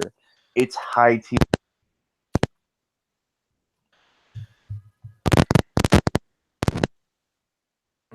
Something's crackling and popping. Yeah. No, but yeah, Jimmy. Again, your friend who loves you sexually wants to be invited. Are you down? Is that fine? Who? The one who likes making you gay. Who? Alejandro? Yes. I'm cool. I'm too high. Are to you talk cool? To, I'm too high to talk to Alejandro right now. Oh, okay. Plus, I'm eating, and his humor is disgusting. Okay. Guys, what are our guilty I love pleasures? you, Alejandro. I love you. He said you're a punk bitch. Like, Todd, you're like, yeah, it's pretty bad. Your audio. no. Oh. How is it now? You're good. Okay. Yeah, so you say guilty pleasures? Yes. ASMR. Okay, I meant anime guilty pleasures, not your Oh, regular anime guilty pleasure? Oh, Wow. Wow, I love how you were like jumping to get that off your chest. You were jumping Listen, off the fact I'm that good. you love No. ASMR. Like you ASMR. jumped at the chance. Like you didn't Listen, even take a second. listen. Like you said, guilty pleasures, ASMR, bro. That's my guilty ASMR pleasure. is great. Wow. Like if you're I'll ever let not you like feeling 5 tired, minutes. Let Jimmy finish eating, so you won't be a bitch about it. Let that flag fly, bro. I like appreciate it's great. that. It's great. Like you guys have heard of Pokimane, right? That bitch. I literally did not know she was a Twitch streamer. I only discovered her through ASMR. I mean, That's how deep I am. That's how deep I am into ASMR culture. I only knew okay. a Jimmy, do you fucking know who Myth Twitch is? stream. Yeah, fuck yourself, Jesse. I'm sorry, but do you know who Myth is? Either of you? TSM Myth. No. Nah, y'all are all wrong. ASMR is not weird. You're just fucking cowards who aren't going to try it. Jimmy, Todd, I'm sorry that you're wrong. Again, what are your anime guilty pleasures? The My Hero Academia dub is something I'm watching, if that It's counts. good. It's actually a legitimately good dub. Okay. I don't like All Might as Christopher Sabat as All Might pisses me off because I just hear fucking Piccolo. What? Yeah, every time All Might speaks in that, I'm just like, oh my god, it's fucking Piccolo. Why did you choose the guy who voices everyone in DBZ to voice fucking All Might? Because his voice has like enough. He just sounds like he sounds like a bit deeper, more he sounds like a happy Piccolo. Yeah. I don't hear. Look, here's the thing. Personally, here's the thing, right? I'm the type of person where like, I think that's because you just don't watch dubs. I don't. So yeah, I was I'm only the type watching that dub because it was convenient. Now here's the thing. Me, when it comes to anime, if there's a dub, I might just jump to it because like I look, I was getting tired of reading subtitles. Me Like too. it's just starting to beat me into the ground right now because Like I have subs school. over dubs, but I'd rather watch dubs right now. No, because dude, I have school and school's like, hey, go read 200 like pages or something. I'm like, do I want to read subtitles in my entertainment then after reading 200 pages of a book? Yeah, words I are don't need- stupid. Also, Yeah, that My Hero Academia game looks like straight up trash. bro, people are hyping that on Jump Force. I'm like, look, you guys just got a Naruto Ultimate Ninja Sword. Dude, Jump Force looks amazing compared to this game. Like I'm seeing, Both of them I'm are seeing bad, the though. no, but like I'm seeing that infamous clip of All Might punching All for One, and it's so bad in the game. What the fuck? They had no budget whatsoever. Nah, bro. Jump Force is gonna be. I want to play Jump Force at least once just to see how fucking stupid it is, because like it's gonna be hilariously dumb. I'm sorry. Like fucking Yugi Moto is gonna be able to fight DBZ characters. No, what's happening is he's using his Duelist to summon a monster. Yeah, I know that. No shit. But like essentially Yugi Moto is battling fucking Naruto. Like, come on, that's technically you could have put him in his Pharaoh one and had him ride like the winged dragon of Ra or some shit, and it could have been cool. and what other characters? That could be the DLC. I just want what other character? I'm surprised no My Hero Academia characters are in it. That's Because fucking they already weird. have a My Hero game.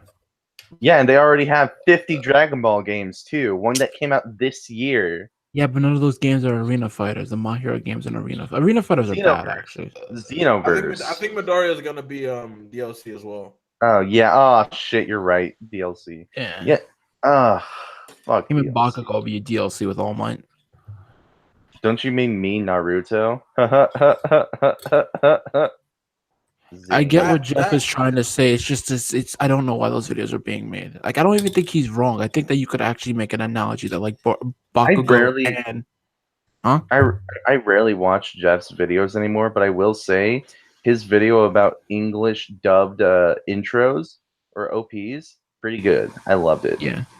You think again? I think Jeff like his videos in concept are great, but I sometimes feel like the execution's You weird. could It's not say even his bad. videos are hit or miss. I hate you so much. No, but you know, Jeff's a cool guy. He makes good videos sometimes. Definitely not as good as his early days where he would just mostly do what's in an OPs. Now he just does anything that's flavor of the week or the best ones are whatever comes to his mind because that's actually speaking from the heart rather than speaking from the wallet. Yeah, no, but his whole like green Naruto and the whole Bakugo's Naruto thing, like he could have made those videos better. Like the concept wasn't bad. I But it didn't was, watch them. like, I just saw the Twitter memeing. It was weird, dude, because it was like the logic was. Also, I think he was trying to also defend Bakugo as a character, which I was like, dude, if you want to Bakugo is defend such Bakugo, an asshole. No. Listen, anybody who shits on Mineta about being a pervert and then stands for Bakugo can suck a big fat dick because Bakugo is a bully who tortured Midoriya for years. Like he made Midoriya's life a living hell. Midoriya basically has Stockholm syndrome with Bakugo. not really. He has been like Yes, he coming through. does. Todd, did you watch season 3 when he came through and almost beat the living shit? Like this man tap danced and was almost about to beat the crap out of Bakugo. Bakugo got lucky. If this man had his hero costume on, Bakugo would be dead. Mineta is way better than Bakugo. I'm gonna say that right now. I hope all I don't the understand why My Hero Bakugo is fans popular. are watching. I don't actually. I hope all you fucking man. fangirls who want to suck Bakugo's explodey dick are watching. Mineta Also, is way no. better. There we go. Thank you, Todd. Bakugo can't have sex. He'd kill himself and the girl. Well, no, because he can control it. No. You know who really can't have sex? What's the name of the kid who leads the League of Villains? What's this goddamn? He has disintegration power, so he can I know who literally you're never talking have about. sex. He can literally never have sex, or she He wears will gloves. die. He wears gloves will be good. No, but also Bakugo, he can control it, but like any friction will turn on, explosion. So like, I think it's sweat. Oh yeah, you're right. Shigaraki. Shigaraki, yeah, that's the guy. Yeah, who- Shigaraki. Yeah, bro. Like imagine him. Imagine the first time he tried jacking off without knowing what his quirk was, and then his fucking. Or maybe it doesn't affect you. Think his quirk affects him? That's a real question. Yes, quirks can affect the users because I remember I can't remember where it was, but like Hirikoshi said that Todoroki's quirk, he can get frostbite from using too much cold if he doesn't like regulate his temperature. Oh yeah, Bakugo's parents should have died having sex because the dad has Bakugo's powers essentially, and like friction would have led to wow. So They must. Can I ask? What? Here, let me ask. So who wants to discuss the Dabi is actually Todoroki's brother? Let's go for it, Brian. No, people have been making incredibly great videos about that. It's starting to I become guess too I'm obvious. not far enough. Who is Darby? Dabi is the guy with the blue fire. Yeah. Oh, I mean, if he's a fire dude, probably. Well, no, it's kind of obvious though, because he has the blue fire, and it covers and he also has burn marks all over his body, in the same areas where Endeavor's flames cover his body. Well, Todoroki only has flame marks because his mom fucking. No, but that's different. That's different though. No, but in the manga, Todoroki can probably do that, or at least can do that on half of his body, but he won't because he doesn't use fire. That's simply the different reason why he doesn't have any burn marks. Dabi has burn marks probably because he couldn't control it as a kid. No.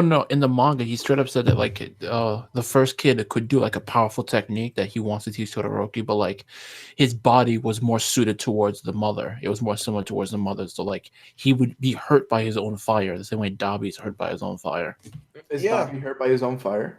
Yes. Yeah, you can be hurt by your own quirk. Todoroki can get frostbite from his quirk. Okay, but how does they don't show Dabi hurting himself unless those scars on him. That's what the scars are, obviously. Oh, Yeah. okay. And the Like scars are the Bakugo's exact same. explosions can the- cause no, him and trouble if he the doesn't. too scars are much. in the exact same places that Endeavor's flames usually are: the eyes, the chest, the feet, the arms. Yeah. And he seems to be like he talks to Todoroki weird. No, he talks to Shoto weird, and he talks to Endeavor weird. Like he talks like he knows them when they don't know him. You know the best character though, Toga. Who? Toga. Yes. Toga's probably the. Oh no, here's the if. I want her to just suck my dick. Oh my Yes. god, imagine how that would feel. Yep. You Ugh. just see your own dick, then. You know what? That's a risk I'd be willing to take. Also, Ty, you don't know. Well, okay. Also, if Hirikoshi figures out who the traitor is, maybe it'll be Toga. Oh yeah. So is that rumor true? Did he really forget about that plotline? It's a He fake. did. I heard Or it's a is that fake some rumor. bullshit? Oh. I heard it's a fake I rumor. love how fake news is hitting anime. Yep. Here's the thing. It's a fake rumor. Here's the thing. Aw. Charlemagne said it. Sometimes a lie is better than the truth. I mean, yeah, but like, I wanted it to be true because like it's hilarious whenever a mangaka starts developing Alzheimer's because Araki it's called has it. Toriyama says no. It's called Toriyama Toriyama. has it. It's Yeah, Toriyama. Toriyama syndrome. My favorite bit of information is the fact that he literally thought that Android 18's hair was purple. Like that shit is funny. That he's like, wait, Trunks' hair isn't blue? I made it light. I still don't understand that. Why does Future Trunks in Super have blue hair, but Young Trunks does not? What the Because fuck? Toriyama said the hair was blue. Like, Okay, I think but that's it. but why? Oh, it's so Listen, weird. you're asking too many questions. Todd, they retconned the Patara earrings to be like, it lasts only 1 hour. I'm like, then See, how does it make that kind of makes sense because they did unfuse when in the Boo arc, and they just said, "Oh, I guess." Like they didn't know definitively, but they just assumed it was the evil aura inside of Boo. Yeah, but also, couldn't they have just taken off the earring? Wouldn't that have just No. made a better explanation? No, the That would have made a better explanation, but the Patara, like it keeps you fused if you take it off. But here's my question. So if you let's say you have 4 warriors, right? You give 2 of them the Patara, and then the other 2 also use a Patara. So there's 2 fused warriors. If they both use a Patara, like both of can they fuse? Can fused warriors fuse with each other? Yeah, fusion dance. Or no, like can they just stack the Patara? Because you can just take the Patara off and give it to someone else. So can you If the just thing stack is the true that Patara they indefinitely? Okay, we don't know if you take out the Patara and you stay fused, but if that's true, then yes. If not, they'd have to do the fusion dance, which would then be like, how long? Well, no. Well, I don't think you can do that because let's say you have 3 people, right? They fuse with the Patara, and for some reason you can't use the Patara again. So if you want to use the fusion dance, the fuse guy is gonna have to do something to bring his power level way down.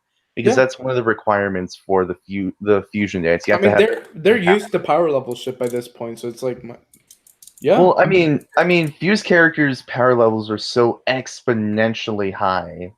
It's because stupid. the Kami power. No, here's the thing. You just have to have 2 characters who are fused. So like fuse Trunks and Vegeta and Goku and Gohan, and then have them fuse. Use Patara during fusion. You know what I want to see? Fusion dance. You know how everyone's hyping up Gogeta to be in No, he isn't. He is in the movie. Yeah, he most likely is, but you know what would throw everyone for a loop? What if Gogeta is a fusion between Gohan and Vegeta? That would be the gayest shit. I love it. I'd be all for that. Tom, Also, the fan base would kill Toriyama. I would go ballistic. I'd be like, yeah, my boy. The fan base already hates the fact that they're bringing that chapter fucking back. Dragon Ball Minus. Yeah. Oh, okay. So here's the thing: people are complaining that they're retconning, which I didn't know this. The manga never shows Goku as a baby. Yeah, they technically don't. So technically, what they're doing makes perfect sense. But they do actually reference an episode, not an episode of Bardock, the Bardock special, because so that kind of made the Bardock special canon. But you could argue that the only part that was made canon was him confronting Frieza in front of Planet Vegeta. Bardock special came out after before the manga. So like they released the Bardock special first, and then in the manga, Toriyama drew the Yeah. Bardock. That's So literally what technically- I'm saying. Yeah, so technically, the special is canon. So he's retconning canon material. Yeah. Yeah, but it's weird canon. It's like he didn't fully canonize. He didn't just say everything's canon. Toriyama was like, He just did he just do the part where Bardock confronts Frieza? Like that's the only part that has to happen. that, and I think he might have added one or two other parts. Like I think he Yeah. Also, Vegeta's supposed to be like significantly older than Goku. he's supposed to Yeah. be 4 to 5 years older than them. He was Yeah. supposed- when they were I mean, born, all he- right. I'm gonna give you the benefit of the doubt and say that the trailer is misleading. Maybe, I hope. maybe like Vegeta is a baby at a different time than Goku, and it No, just the kind of trailer time has- skips. Hopefully they're lying to us, but the trailer says, "Oh, 3 of them born around the same time." Which I mean, 5 years for Ugh. Saiyans who are over the age of like 50 now, I think, or 40. I guess 5 Damn. years isn't that crazy, but like it's whatever. I can't believe that Okay. Broly. Oh my god, I'm really glad Broly's Actually, becoming. technically, the manga never told us if Vegeta was a child around the time Goku was. No. It was implied- I think they specifically referenced. No, Vegeta's older. He was doing shit. He was doing shit while Goku was being born. Think of Yeah. it this way: if Goku was all right, so Goku is like what 3 whenever he is flown off of planet Vegeta, right? Vegeta was So- already doing shit. And if Vegeta is his same age, how the fuck is his younger brother existing?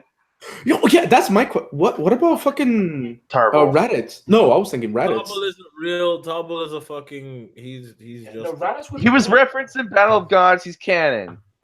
Mm. Yeah, but Toyota did that as a joke to us because he doesn't care about us. We're never Listen. seeing Tobble again. But what about Raditz? Raditz is Yeah, older. Raditz is He's not the Goku's younger brother. brother. That's never changed.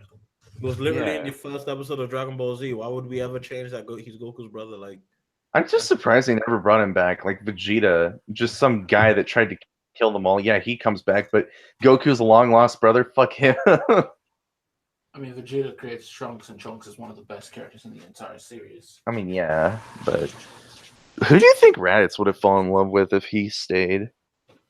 I mean, Yes. Toyota just like screwing over the old cast launch. That'd be funny. That'd be so fucking. Also to go back to something that was said earlier in chat, Tenkaichi is the worst Dragon Ball games, and I hate them with a fucking deep passion. I like to say that Budokai is fire. Budokai is fire. Tenkaichi is awful.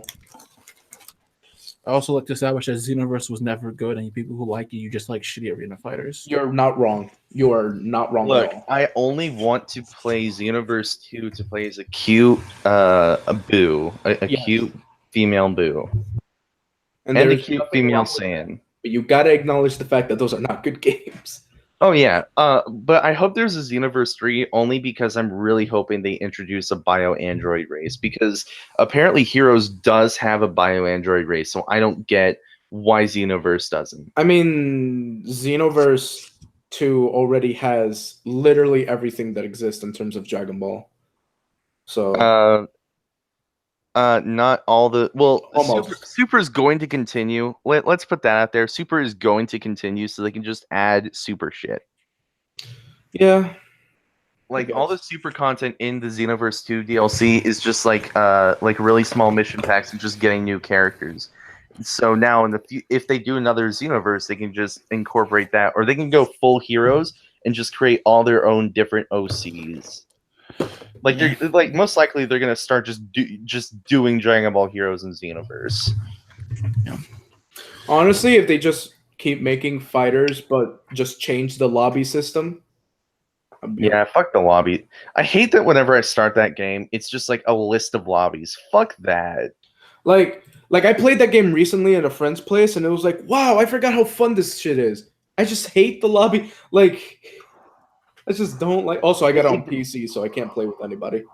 It brings back memories of when the beta was out, and every time you tried to join a lobby, it would immediately kick you out. Mm-hmm. That shit pissed me off. I just wish it had the Blaze Blue lobby system. Not Blaze Blue. Guilty Gear or Street Fighter. Street Fighter's that'd be fine. better. So wait, if they do, all right. So they're doing another season of DLC, right? If they do another fighters game, what are they going to do for new characters? Because they're going to be adding Roshi. all the fucking super. Oh my god! Roshi, Gogeta, Jiren. Yeah, a bunch of movie characters, I could imagine. Yeah, probably new Broly. Yeah. Maybe Super 17 if they want to get crazy. Yeah, or whatever no. whatever new characters come into Dragon Ball Super. Let's have like who is this? Yeah. You know one thing I've been thinking Chi-Chi. about Super. Have you guys realized how many aspects of Super are taking older Dragon Ball movies and Yes. just like executing them way better? Yes. Like the Goku Black arc is basically Turles. Come on. Yeah. Yeah, but the ending's so garbage. Like no. Okay. Todd, All right. All right. The ending would have been great if not for Zamasu literally coming right back as like as part of the universe. That shit was dumb. No, here's the thing, Todd, I know you hate I know you hate the manga for the art, but like the writing's better because like what No, they it's did not. was No, the writing is not. No, shut up. Anybody saying that is fucking retarded. Ever since Roshi dodged Jiren, Yeah, that's Fuck yeah. off. I was just about the to writing is not better. Toyotaro literally just follows the rule of cool. That's all he likes to do. Todd, he's most likely whatever. No, Roshi, I don't even care about Roshi dodging, bro. It's not even that crazy. It's not the end. Yes, it is. Like no, you have fucking Saiyans who have been Todd, what? Krillin went against Goku in Super Saiyan Blue, and that made no sense. Even if he nerfed his power, Who won? Who won? Krillin was able to hold his own against Goku in Super Saiyan Blue. Okay, all right. Let's think about this logically, though. Okay, let's think about this logically. So one thing I noticed. Dragon Ball logically. No. All right. So one thing I've noticed about Super is that the power scaling from Z is basically thrown out the window in Super. Yep. In Super, it's hard to describe. Like everyone's kind of closer. Like the gaps. Like no. Like techniques actually matter again in Super. No. But like the show really hates Tien. Like Tien continues to be worthless. Tien's like, I'm gonna make 4 clones of myself, and they're all gonna do absolutely nothing.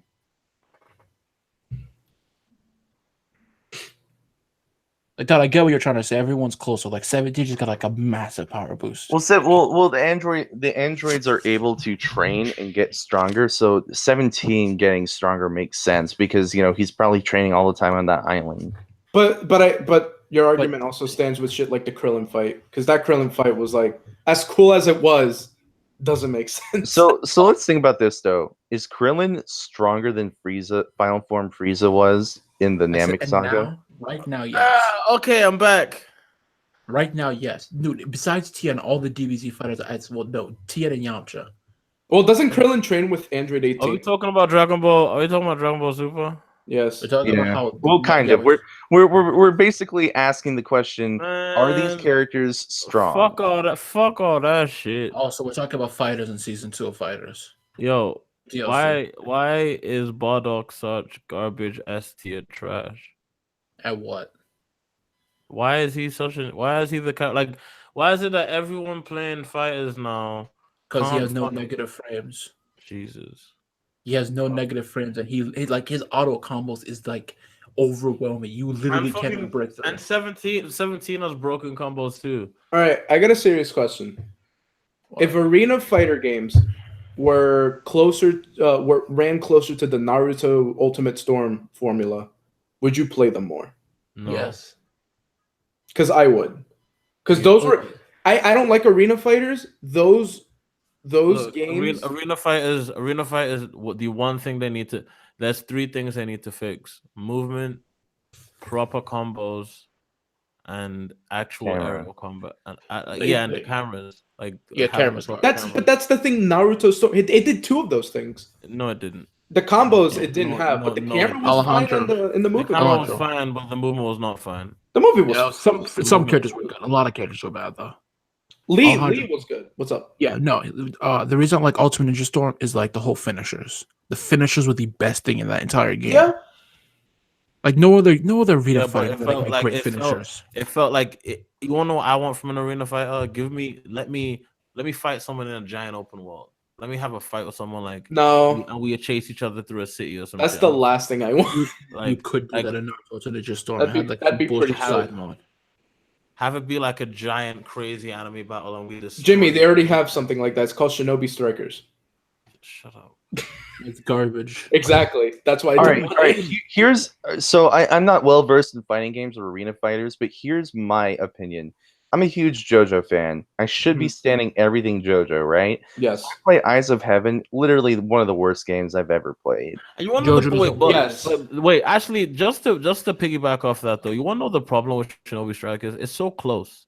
It's so close, No, it's but not. it just doesn't get it. It really It's so isn't. close, It but really, it just it's a bad game. The creation is garbage. Everything it offers is Everything about like, that game is it awful. misses the like if it just fixed its movement mechanics and if it just made its combat a bit more responsive. But hey, you know. Also, I heard that the team. How long have I been up? It's 2 a.m. and what it's we've been streaming for 2 hours. All right, well, you know what that means. I'm going to bed. I'm tired as fuck, and I'm trying to beat my dick. What's that company that made a what was the game in the Blaze Blue cross tag battle? Also, JoJo would be good as a 2D fighter. No, that's what I'm saying. You're What was that? talking What was about, the you're talking about French bread. You're talking about under Yes. birth. wasn't Naughty I heard Blood. rumors. I heard rumors that they're in development of a JoJo game. If they are, then I won't amazing. believe it till I see it. If they are, it will be a fucking. It will be the best. So JoJo anyway, game. guys, I have been your host, Nino, aka Kira, aka the Himalayan Machine, aka the Hot Tech Intellectual, aka I have Just to go to get through sleep, this. man. Just go to sleep. No, we have to get through this. We No, have we to get don't. through this. We don't. Well, Alejandro, I'm going to boot you if you fucking try and stop me from doing my AKAs. Fuck you. You're fucking literally at the end of the live fucker. stream. Fucker. I love you, man. No homo. Goodbye, everyone. Have a great night. Bye. I'm the one who decided. We're not done Bye. here. End the Alright, stream alright. already. You know what? All right. You know what? I'm just gonna kick both of you. Just I'm gonna end the eject- fucking stream already. I'm gonna eject you. You're making this long. Get the fuck out of here, Alejandro. I have no interest in fucking interest. We're gonna try that again. Bye, guys. It's Nino, aka Q-Ray, aka the Himalayan Machine, aka the Hot Tech Intellectual, aka Young Giga Drill, the Nigerian Dandada, Little Heart Attack, yeah, Asatoku Ganjo, Miyamoto Too Flashy, Hattori Trapping Out the Bit of Dando. I don't pay for my Netflix, guys, because you wanna know why? I've got people for that. Atlanta's original otaku, the millennial Falakuti, catch me in the Kalakuta Republic on 10th Street. Young My Size, Reverend Jimmy in the Church of Opie, Strong Boy, Childish Gam 9-0.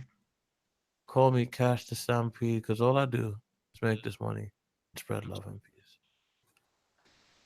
That kid from Too Many Places to Count, Mr. Black and Platinum. Sayonara, this money. Where's the mouse? There we go. Sayonara, Mina-san. Thanks for watching.